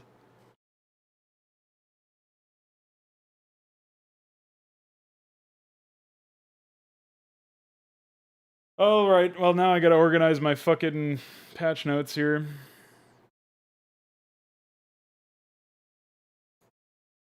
No problem, man. So I will be closing the stream, taking a break, coming back in about 10-20 minutes for Fraud Night. It's very late. An hour and late, I think it will be anyway. So I'm going to get some food in me and then I'll be back. Have my breakfast at 4 p.m. Classic. So I will see you guys then. Bye.